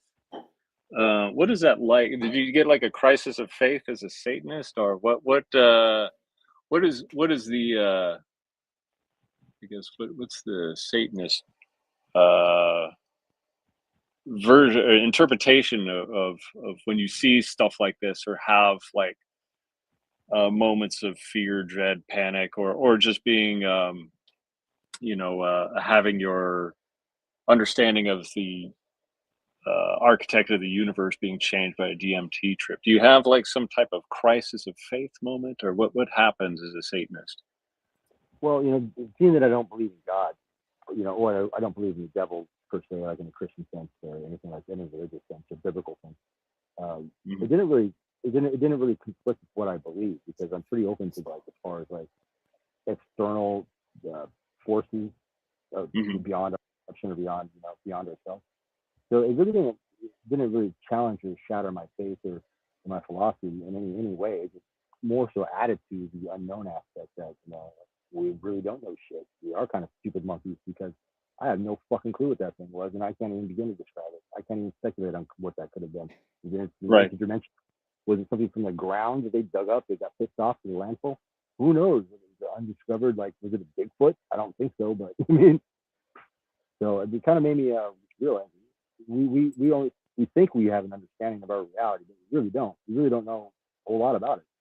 And something like that can just come up and completely define. So would you say you're like it's almost like you're in the realm of Gnosticism, but you're kind of like the satanic Gnostic, the satanic Gnostic in terms of it, your interest, especially if you're doing DMT in trying to gain like gnosis, which is like information that like other people don't have. There's only a special way to receive this type of special information, or even if you do have like a paranormal encounter, that is sort of a form of gnosis because you're getting information that normal people or most people just aren't going to get any other way. So you are kind of a knowledge seeker and retriever, but you were going to have with your experiences, you're going to have knowledge that like 99% of the rest of the world isn't really going to have, unless they're also outside of other DMT people and people that have paranormal encounters. Do you think that's valid to put yourself in kind of the camp of Gnostic as a Gnostic Satanist, or am I reaching? No, that's pretty accurate. I think most Satanists would say the same thing. I can go into the definitions of Satanism, but Satanists don't really believe in a God or a devil, so in that sense they're atheistic. So most, I think, are open to the possibility of there being some sort of external forces greater than ourselves. Not necessarily not necessarily a creator, so to speak. Although we did have to get here from somewhere. So something created us, where I don't think I doubt that something is necessarily a godlike intelligent being. Who knows? I mean, I really don't know. But yeah, I'm definitely open to the possibility. I admit that I don't know anything. Like, I don't know. I can't say anything for certain. I think anybody that does say that they know for certain, where we are, how we got here, where we're going to go, if we're going to go anywhere, it's kind of ignorant because there's really no way to know that. Our minds are not that complex. They're not that. We're not that. Yeah, I would agree. Yeah, we all kind of theorize. It's all theory and conjecture for sure. Yeah. Yeah. What is the current state of Satanism right now? Is it still strong in the LaVeyan Satanism, or is it gone more theistic or Luciferian, or is it mostly activism now? It's hard to say, man. It's kind of hard to say. It did kind of get fractured a little bit, which wasn't necessarily a bad thing when the Satanic Temple came along, in 2013, 2014. And that blew up so big that kind of like the LaVeyan aspect of Satanism, the Church of Satan and whatnot, kind of already kind of on its way out, just because LaVey died in the late 90s. It got bought by Peter Gilmore. It became more of a business and just kind of became whatever. Just most of the talent left with LaVey, and so the Church of Satan was already kind of like fading away and on the edge anyway. And the Satanic Temple kind of just blew up and pushed them off the edge. And then a lot of theistic Satanists came out. The internet gave everybody a voice. So everybody who wanted to be a reverend or a high priest or the grand poobah of this or that organization, all of a sudden if there's 20 guys saying that they're the head of theistic Satanism or the founder of theistic Satanism, it just kind of fractured in that sense where everybody got a microphone. And I mean, I don't know. I kind of lost interest in trying to classify Satanism anymore because at one time it was atheistic and theistic, or I guess you could say agnostic or theistic, but whatever. There are people that actually believe in the devil. People that actually believe that the devil was just a misidentified or misrepresented character, but it was a god himself. And then people believe the devil was actually more forces, the more universal known dark force. So the definition is still really up in the air as to if you ask somebody from the Church of Satan, they'll tell you that Church of Satan is only it believes in the philosophy as Anton LaVey did. He wrote down the Bible and this and that, which is fine, But then I think now at this point there are a lot more theistic Satanists and there are a lot more activist Satanists, like the Satanic Temple Satanists who Satanism is a way to kind of, to be edgy and to kind of, run with like the more left-wing agenda and to piss off, conservative right Christians in the Bible Belt, which, that isn't necessarily a bad thing, but it's a lot more to it than just that. But All right, now, did you ever get into Crowley or study the works of Aleister Crowley, or were you a Crowleyist at a point in your journey on the dark side, or how do you feel about Aleister Crowley? I tried to read Crowley when I was younger. When I first started getting into Satanism, and Crowley, it was a little bit above my head, his writing style, and it was hard for me to grasp what he was saying. Crowley was, still too young. I was probably 14 or 15. And tried to read his stuff in my 20s. I got a little bit better understanding of it. I don't think Aleister Crowley was the same. I think he was an occultist, but I don't see any real satanic elements. Okay. I think a lot of the Organ Church definitely consider him a saint, right? I think he was called a saint by others, and I think he might have rolled with that because of it. Because he goes, okay, sure, yeah, I oppose what you guys are about, so therefore, hence, I'm a saint. Right. So, but I don't think he actually identified with the devil or anything like that. I didn't really think much of that. And I thought it was cool. I mean, the Semelites and stuff like that. I'm not real in depth to it though. I mean, I really wouldn't be a great source of information about Crowleyism, but yeah, I mean, I don't think it was really a thing. You seem like a complicated guy to follow, as far as like there's a lot to him, and yeah, I go in and out of the Crowley studies, and like my knowledge of Crowley is kind of sparse, hit or miss, touch and go, as it were. But yeah, I've wondered how other Satanists, because you don't, other than like the occasional Ozzy Osbourne song, you don't get a lot of you don't hear much about Crowley in this day and age. I think he got pegged as Satanist a lot. I think his mother was the one who called him the Beast or something like that, and that the Beast 666 I think was something that somebody else pegged him, and then I think right, yeah, he was the Beast. A lot of people like especially like the Judeo-Christian right, they label anything that's outside of that right hand path like a Satanism. It's almost derogatory in a way, like where even pagans or like heathens or even witches that have nothing to do with the left hand path, they'll tend to kind of cluster everybody that's outside of the belief of Yeshua, right? To follow that path as a Satanist. At least that's what has happened with modern conservatism, I think. I don't know. Hey, let me ask you guys this about the UFO topic before I forget here. Now, we all know who Stephen Greer is, right? Yes. He's studying something that metallic orb thing that they found in South. Oh, yeah. Yeah. They have it, right? They have it, and they say they carbonated it. It's 12,000 years old. What the hell is that about? It fell from the sky and they were chasing it? There's been a lot of controversy with Greer. Okay. I don't know if I totally believe him in a lot of things. I like that he did the eyewitness testimony in his early stages of coming out as a ufologist, right? But there is this idea that like the people that he worked with before, right, which was the Clintons and the former administrations that seem to be the ones that are the gatekeepers of these said things, make it highly suspect. And I also have a problem with him claiming that the whistleblowers that he has are just strictly his, when that should be for humanity, right? Like, I think that if ufologists get together, I'll get back to the orb thing. I know I'm kind of going on a different tangent, but I kind of felt like he was trying to start a non-theistic religion that was vaguely occult by trying to summon aliens through meditations and CE5 encounters. I'm not putting down those encounters because there are people that have had results with those things, but it starts to get really weird when you're involved with like after he lost some of the people that was with him, like Daniel Sheehan and a few others, like it became more about like him trying to get back, and he's with these like these brothers who are actually putting out, I don't know if you've heard of Third Phase of the Moon, but they put out a lot of disinformation. This Third Phase of the Moon, and he's working with them. Now, when it comes from this orb, like he's been wrong before. He had the Talking Atacama about the humanoid. Boogosphere The from Boogosphere, Colombia. yes. And there was the Atacama humanoid too, which was also studied, which was this small, deformed, apparently dead humanoid that he claimed was still an alien long after Dr. Gary Nolan had done some tests on it to find out it was just a deformed fetus, right?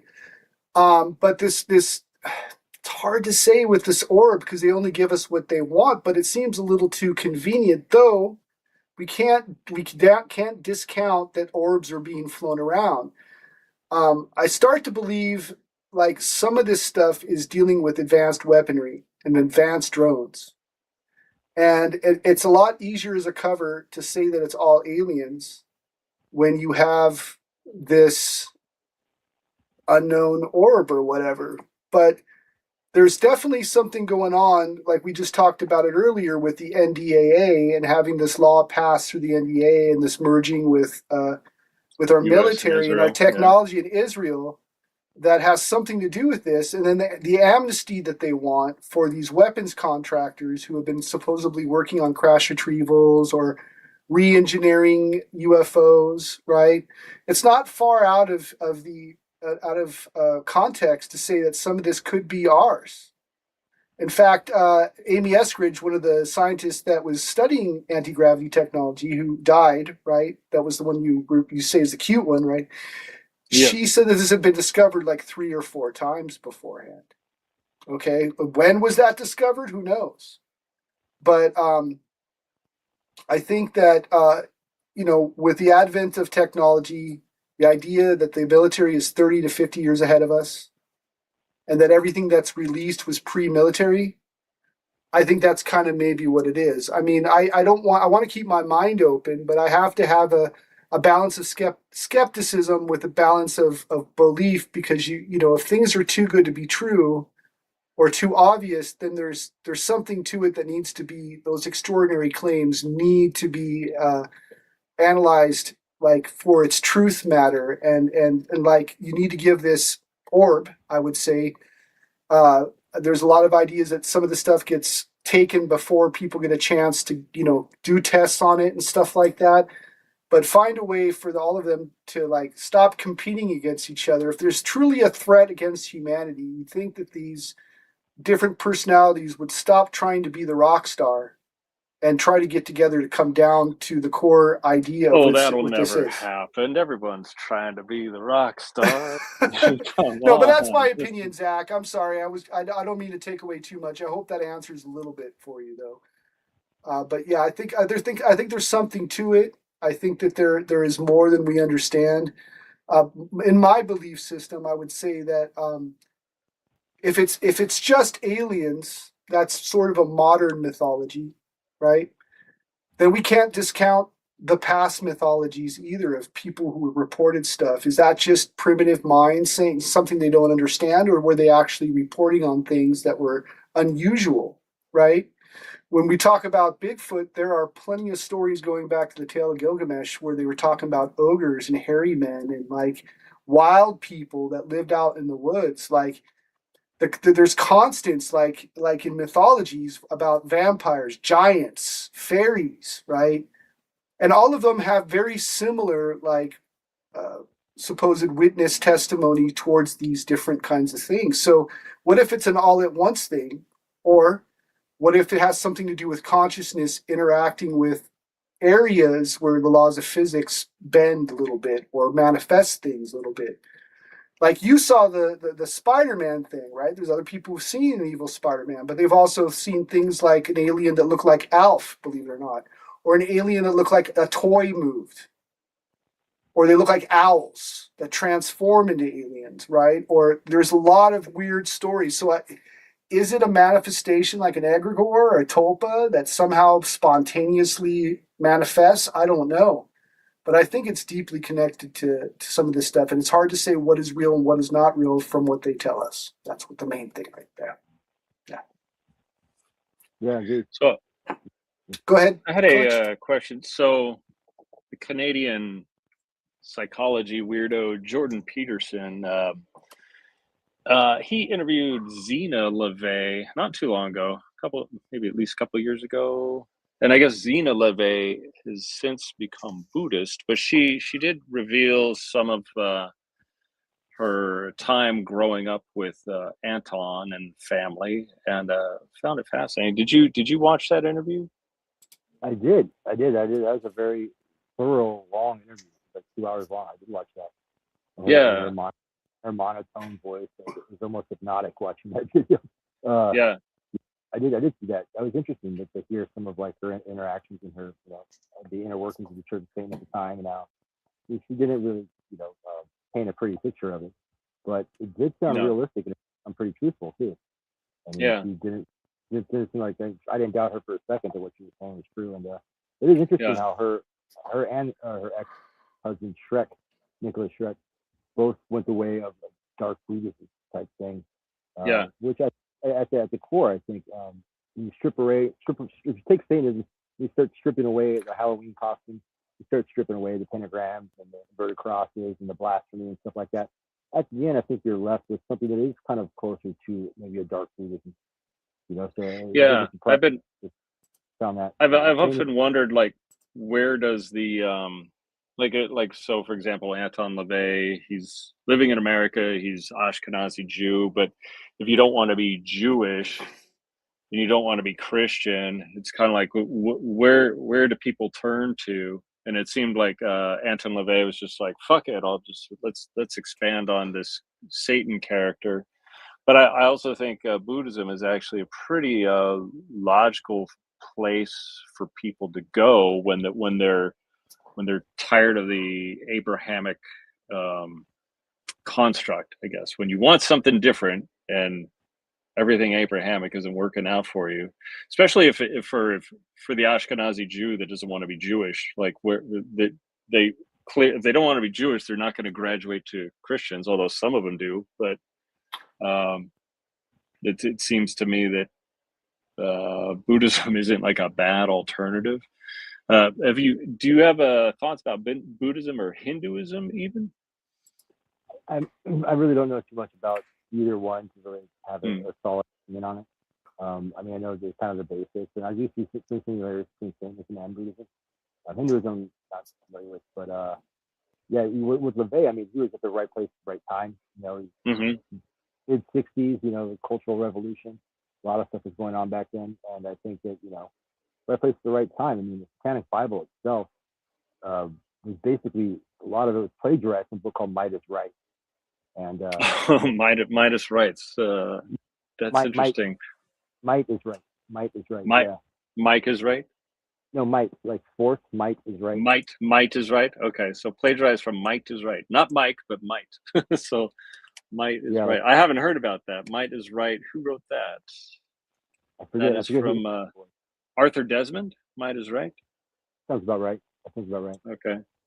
Yeah, and he a lot of it was about survival of the fittest, strong will survive. Stuff like that. A lot of what they wrote in there, and actually almost word for word, a lot of things was taken from that book. And I guess he submitted it to the publisher, and at the time, the publisher's like, you might have something here, but it looks too small. You gotta make that, which is still in there. So then he went back and he wrote all the part about ritual and magic and stuff like that, which is an add-on to the Satanic Bible. The Satanic Bible was actually a lot shorter originally, and then they beefed it up to sell it. And that's when he threw in the stuff about magic, which is kind of an afterthought, ritual and stuff like that, which may be kind of the hokey pokey stuff. It's hard to say because, like Dr. Aquino, which is one of LaVey's right-hand man in the early days, he went on to form the Temple of Set, which actually he did a lot of psyops and stuff. He was a general in the government and the army. That's kind of interesting too.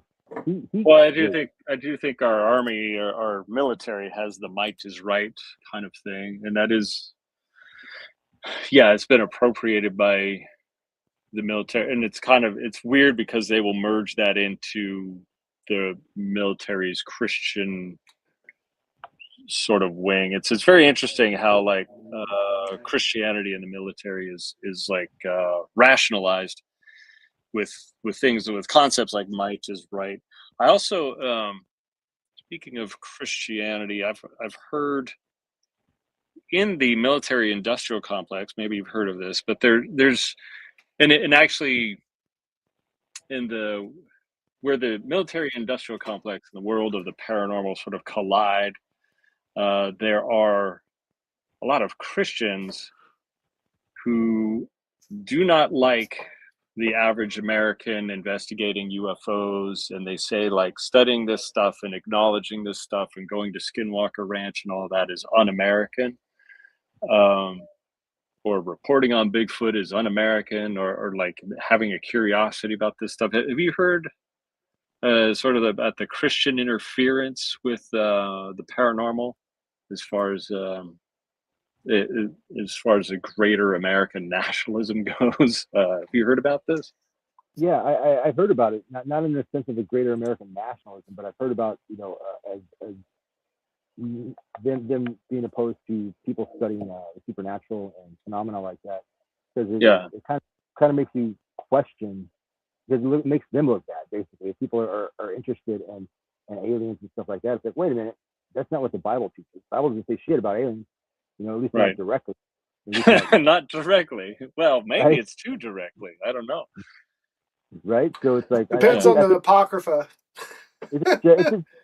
It just jeopardizes their foundation, and it just kind of rattles the possibility that they could be wrong. So, I think that they're going to be opposed to that, regardless of what it is. I think what were they saying, like calling them demons?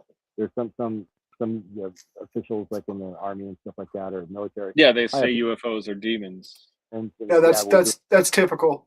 Yeah. Right.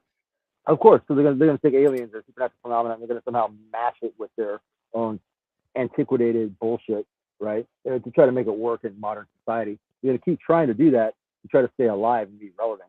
You try to say, oh wait, that's demons. See on page chapter this and that in the Bible it talks about this. That's what that is. It's like, no, it's not. It has nothing to do with that bullshit. It's like that. We just talking about something from well over 2,000 years ago. So, have you watched the Japanese anime called Evangelion? I guess it's super popular. No, never heard of it. Okay, so with one of the curveballs in the plot of that series is the entities that are destructive that they're trying to fight off. They're called angels in that. And I thought that was the first thing that stuck out when I was watching it. I was like, they're not calling them demons, they're calling them angels, and the government's really pissed off about it. They're like, the UN is trying to destroy these angels. And I guess in early Greek, they said daemon was the original. Before the word demon, the word was daemon. And I guess demon and angel are somewhat interchangeable depending on perspective. But I thought that was interesting in terms of, I wondered if there was a current of Shintoist anti-Christendom in the Evangelion series to where they want to blame angels for fucking shit up. I mean, for example, you could say angels were the ones that dropped the Hiroshima and Nagasaki atomic bombs. So I thought that was interesting. Yeah.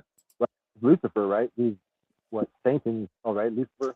He was God's most favorite angel, right? The most beautiful one. Right, and he was technically started as an angel. Yeah. Right. That's kind of maybe if they're maybe not all angels are good. Maybe maybe they're not all. Maybe some of them are a little jealous, and maybe some of them don't really have humanity's interest in mind. Well, they've incorporated some of this into ufology. Ultra terrestrials, right? Whether they be from previous heathen and pagan mythologies to angels being somewhat connected to what people consider Nordics. But I think there was a book that I loaned. It was an audio book that I loaned Clutch called the Alien Almanac, which is supposed to detail every sighting and going back from biblical to actual grays and that kind of stuff. And they were listed. The angels are listed as an extraterrestrial. Yeah. Go ahead, Dr. Clutch. Well, they should be listed. Oh, you mentioned jealousy. Did you know? I think it's in Exodus 13:14. Yahweh declares himself as Lord Jealous. I think it's in Exodus he does that. And I thought that was interesting because I found that so Leviathan or Leviathan, depending on how you pronounce it. Leviathan is supposed to be the demon of envy, or he represents envy. And I always thought jealousy was a stronger emotion, more destructive emotion than envy. Or jealousy is like worse. Like the jealous lover is like way more horrible than the envious lover. And I just thought it was interesting. There's all these themes of jealousy throughout the Old Testament. And I thought, the Gnostic terms where they say Yahweh is like the demiurge, is actually not a good guy. It kind of paints Yahweh as the demon of jealousy and would represent the demon of jealousy. And actually, I don't know if you're familiar with, what's his name? He was saying, have you heard of what a cacodemon is? I forget the guy who presented the cacodemon theory. Are you familiar with a cacodemon is, Zach? I'm not. No, I'm not. I'm not familiar with that. Okay, so a cacodemon is somebody who wants you to do something, and if you don't do it, you are punished. So a cacodemon is like, it's basically so like your regular demon might tempt you or possess you or deceive you or something, but a cacodemon like wants things from you, and if he doesn't get them, you get punished. So it's particularly bad. And why can't I think of this guy's name? Just a second, it'll come to me. Who's the guy? I'll find it after this whole interview. But anyway, I'm sure it'll come to you. Go for it. Oh, Christopher John Bjerknes, that's his name. So he went so far as to say that Yahweh and Allah are both cacodemons, and that they basically go around threatening humans on the planet to do what they want to do and give them all these like virgins and meat and stuff, and virgins, meat, and gold. And if they don't provide the right sacrifices, they get punished. And I was like, wow, like all of Judaism is basically the worship of a cacodemon. Have you heard about this theory? No, I've never heard of it. It's interesting though. Okay. Yeah, so if you look up cacodemon just on like it's AI, I think will do a better job than like a Google search. But if caco is just like CACO, so cacodemon, and then just look for the definition, and then like when you revisit the Bible, you're just like, oh my God, this is a completely different frame than what we've all been told. But I thought it was interesting. There's another guy called Mr. Mythos. He does these long form podcasts on YouTube, and he did one where he took all of these pieces from the Bible, compiled them together to show that Yahweh is actually a fire-breathing dragon. Have you heard of this? I think I have heard of this one. Yeah, it's a pretty good long form. Just go to YouTube and type "Is Yahweh a dragon?" and and it'll come up. It's pretty fascinating because I hadn't heard it when prior to seeing that video, and then I went through it and I was like, holy shit, this is very compelling. But it made me wonder, though, if a Satanist were to think, oh shit, if Yahweh is like, what if, like, have you considered, like, if, and maybe I'm not the first one to say this, what if Yahweh is the bad guy and Satan is the good guy? I'm sure you've... Absolutely. There's quite a bit of Satanists, and a lot of them consider themselves Luciferians, who look at Satan as being a misrepresented or misunderstood good guy. We actually, we have it backwards. Yeah, Satan or Lucifer is actually the one who's a fan of man, and is here with us. Well, God is more of a distant kind of like authoritative figure who's, whatever. There's different ways to look at it. Yeah, I have heard of it. It's misunderstood good guy. It's pretty logical. I still think it's fairy tale, but I'm more down with that perspective. Yeah, regardless of it being a fairy tale, it's as compelling, philosophically compelling, Right. as Well, far as yeah, the because way it follows. even with Satanists, I mean, across the board, same thing. Whether the Satanist is looking at him as a real, an actual deity, most would not consider Satan to be evil or bad or out to collect souls to burn in hell. So all Satanists would look at that as being, Satan as being the one who judges, the adversary, one who's about independence, one who's about strength, one who's about liberation, one who's about lust, passion. A lot of these so-called sins that Christianity frowns upon, we champion ego, pride, stuff like that. Those aren't necessarily bad things, if they're not done excessively all the time. So maybe in that sense, Satan really isn't that bad. Right. Like, yeah, it's very compelling. I had a question too. I don't mean to cut you off. Let me put you back here so you can finish what you're saying. Go ahead. No, that's pretty much it. Satan was like a romantic character, like a misunderstood, like lonely heart to wander this world. He was cast down from, God's chosen angel, and and now he's like, yeah. So my question is, I met you. You were doing videos, and you recently said that you've kind of taken a break from it. Are you still doing your own videos? Are you still looking to be a digital creator or put yourself out there, out in the internet? I know you have a lot of videos, and if you could too, so talk a little bit about how people are trying to cancel you and what happened with all of that. Sure. Yeah. I mean, I still make videos, not as often as I used to. That's primarily just because I've been busy last couple of years doing other things. But I still put out a video once or twice a month. Yeah, it's like YouTube. I've battled YouTube back and forth since the beginning, since 2009.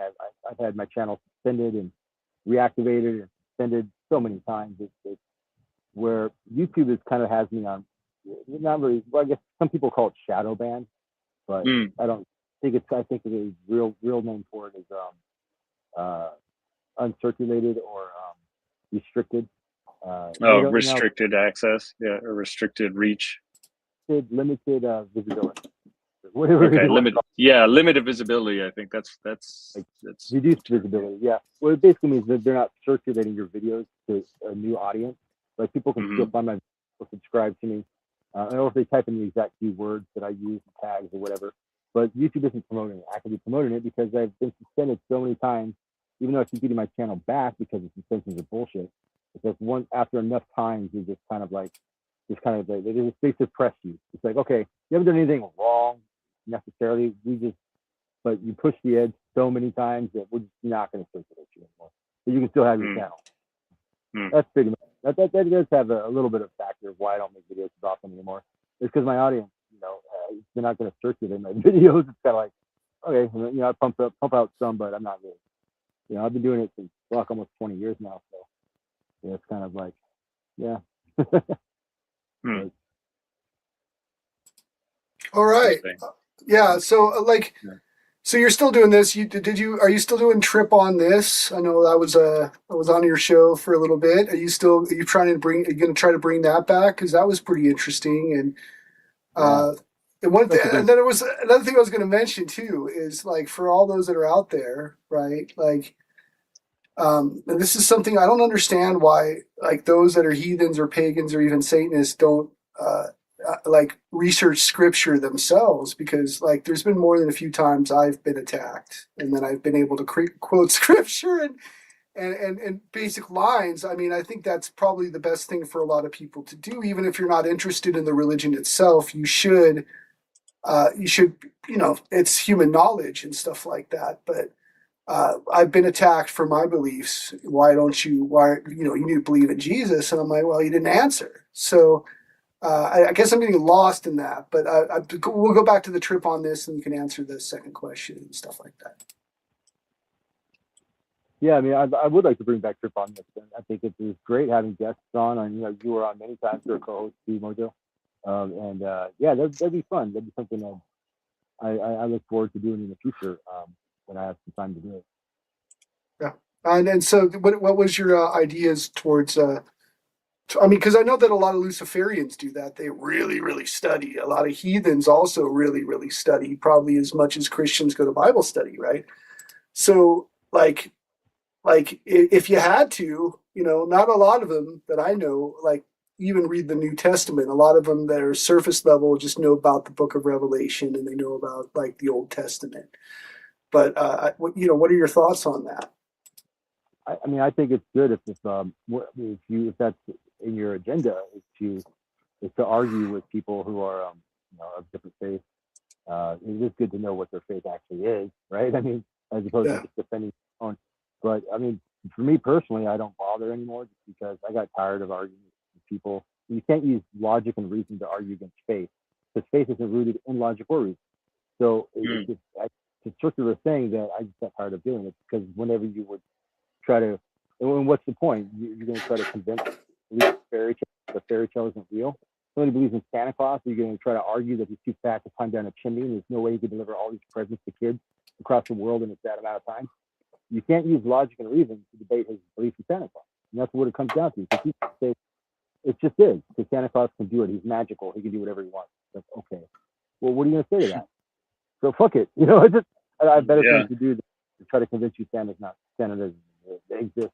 So, more power to you if you believe in it. But, I mean, it must be a simpler life to believe in Santa Claus than not to. I mean, there's less questions to worry about. And how great would that be to just think, hey, if I just believe in Santa Claus, when I die, I'm going to get all the presents in the world forever.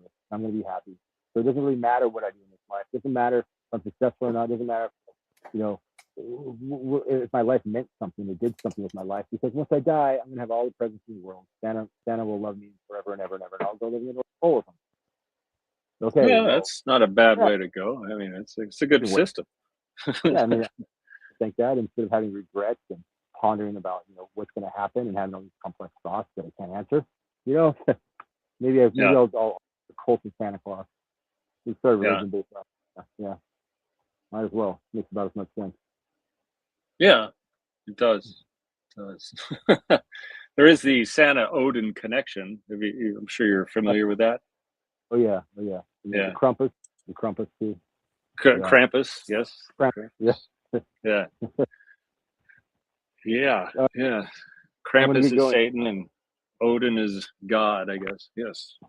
I'm gonna have to leave you guys here. No problem. Do you want to plug anything before you go, like your channels or where to find you or any of that kind of stuff, and then we can go ahead and we'll go ahead and wrap it up with our show too. I wanted to thank everyone who stuck around, who listened. This has been Zack Black. So Zack Black, go ahead and plug away, sir. Well, you mentioned YouTube, and that's primarily where I post videos on.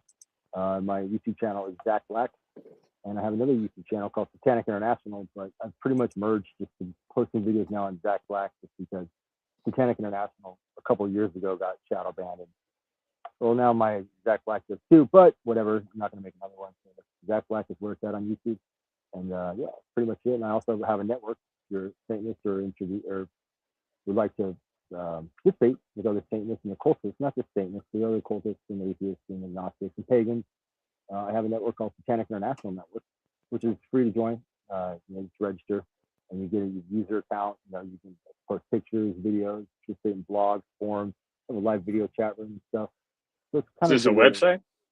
Yeah, it is. It's my network. I've had that. It's been up since 2010. So it's been up quite some. Yeah, we can find that through YouTube. You can find that just through Google, just Satanic International Network. It should be the first. Satanic International Network. Let me check that out. And I wanted to ask you too, like, would you be willing to come back on again and update us on? It's always great to have you here, and I'm grateful for the friendship over the years, man. I just want to tell you that. And while I'm not a Satanist, like I used to go to your meetings and hang out back in San Diego, and I still would like to support you.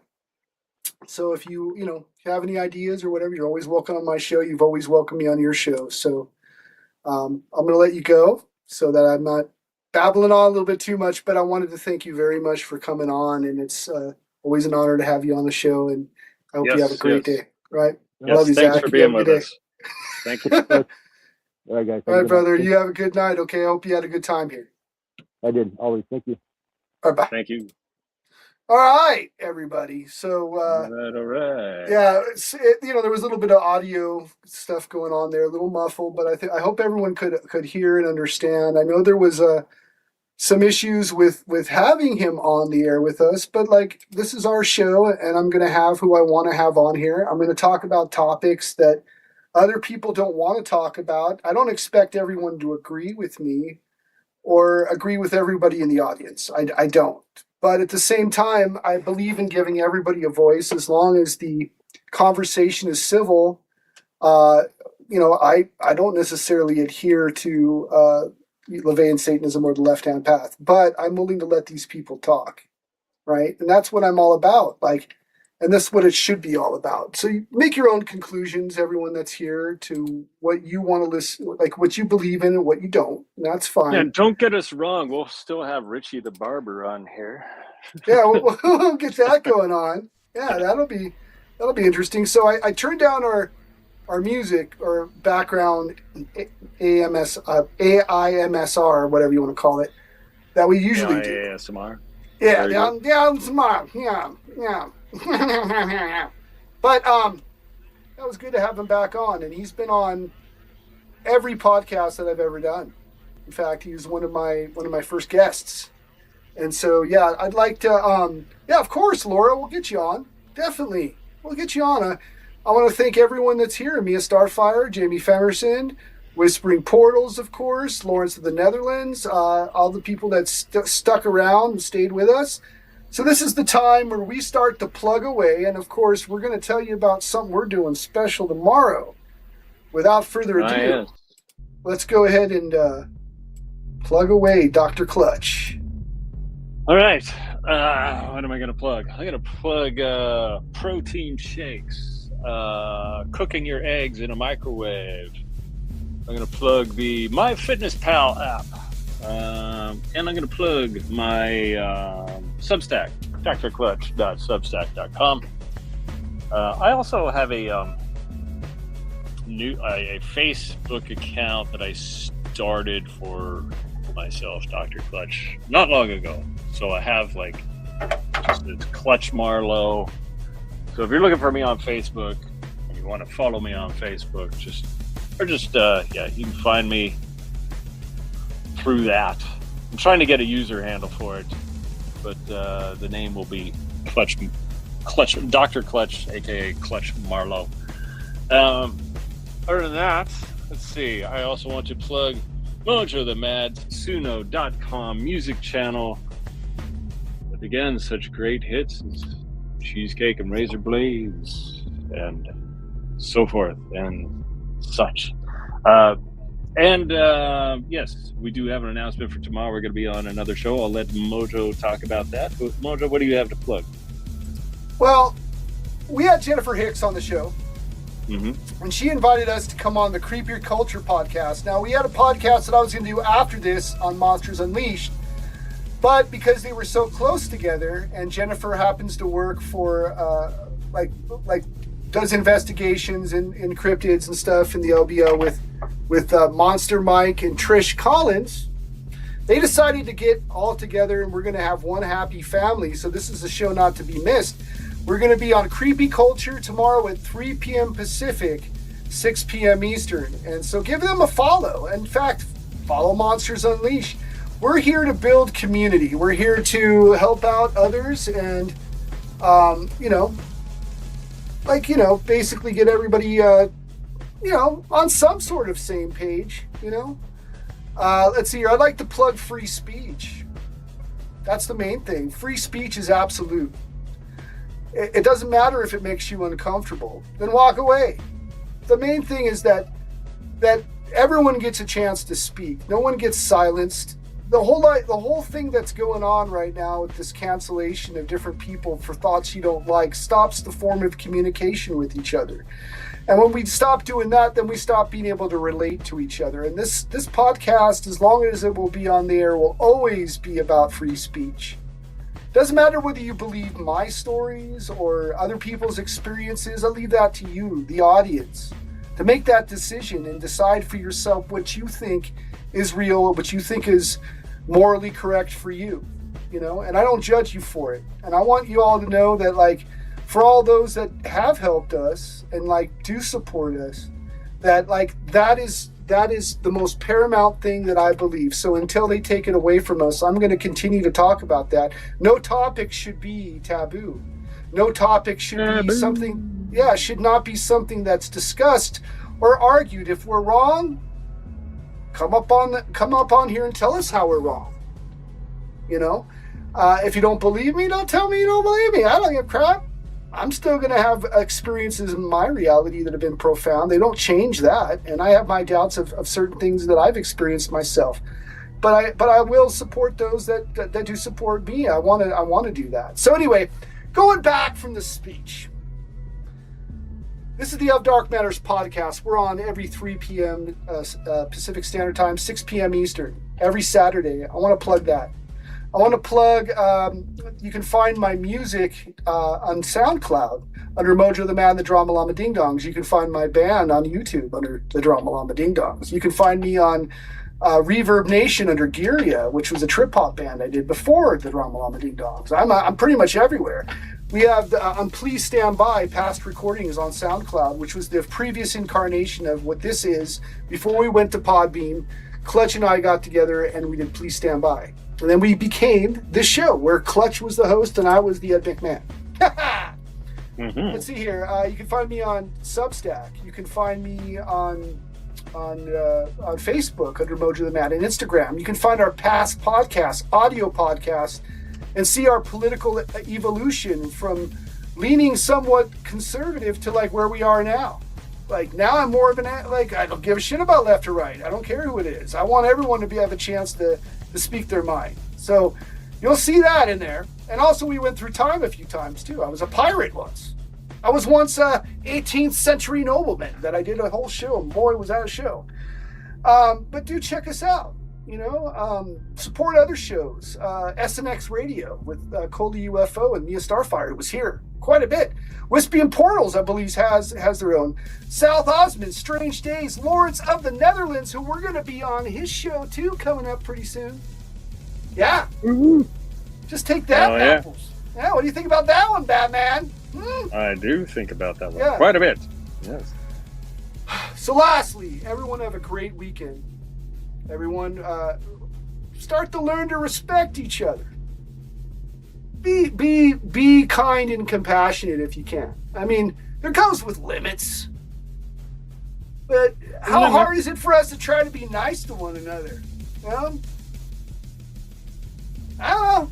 That's entirely up to everybody else. Like I said, I don't expect everyone to agree with me. I'm just a guy wearing a suit with earbuds on, just trying to state how I feel. Just trying to give you some magic every Saturday.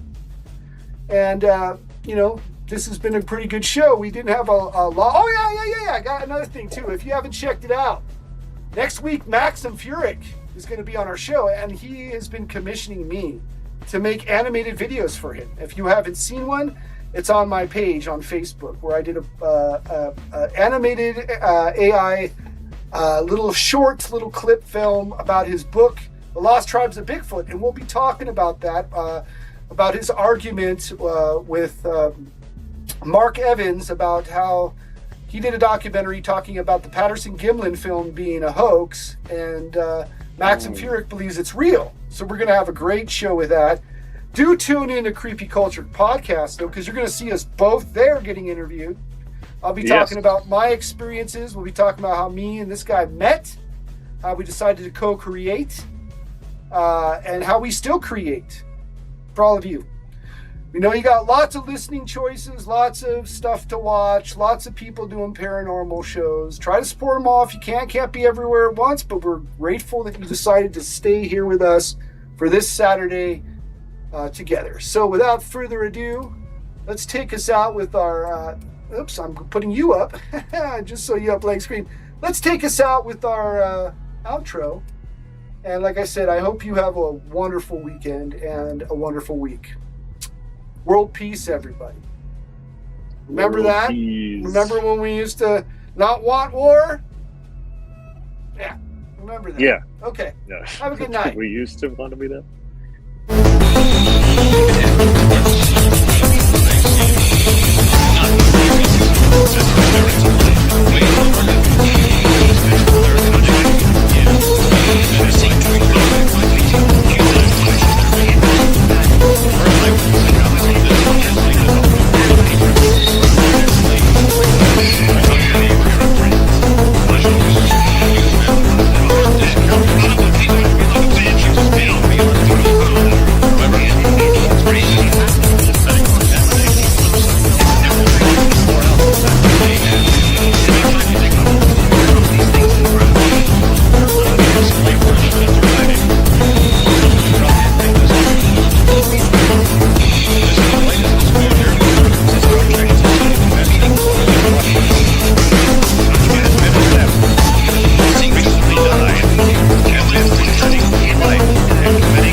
All of us here at the Of Dark Matters podcast would like to thank all of our listeners that tune in to us every Saturday at 3 p.m. Pacific Standard Time, 6 p.m. Eastern. Thank you for listening and good night. This has been a production of Mojo Mojito Production. Production.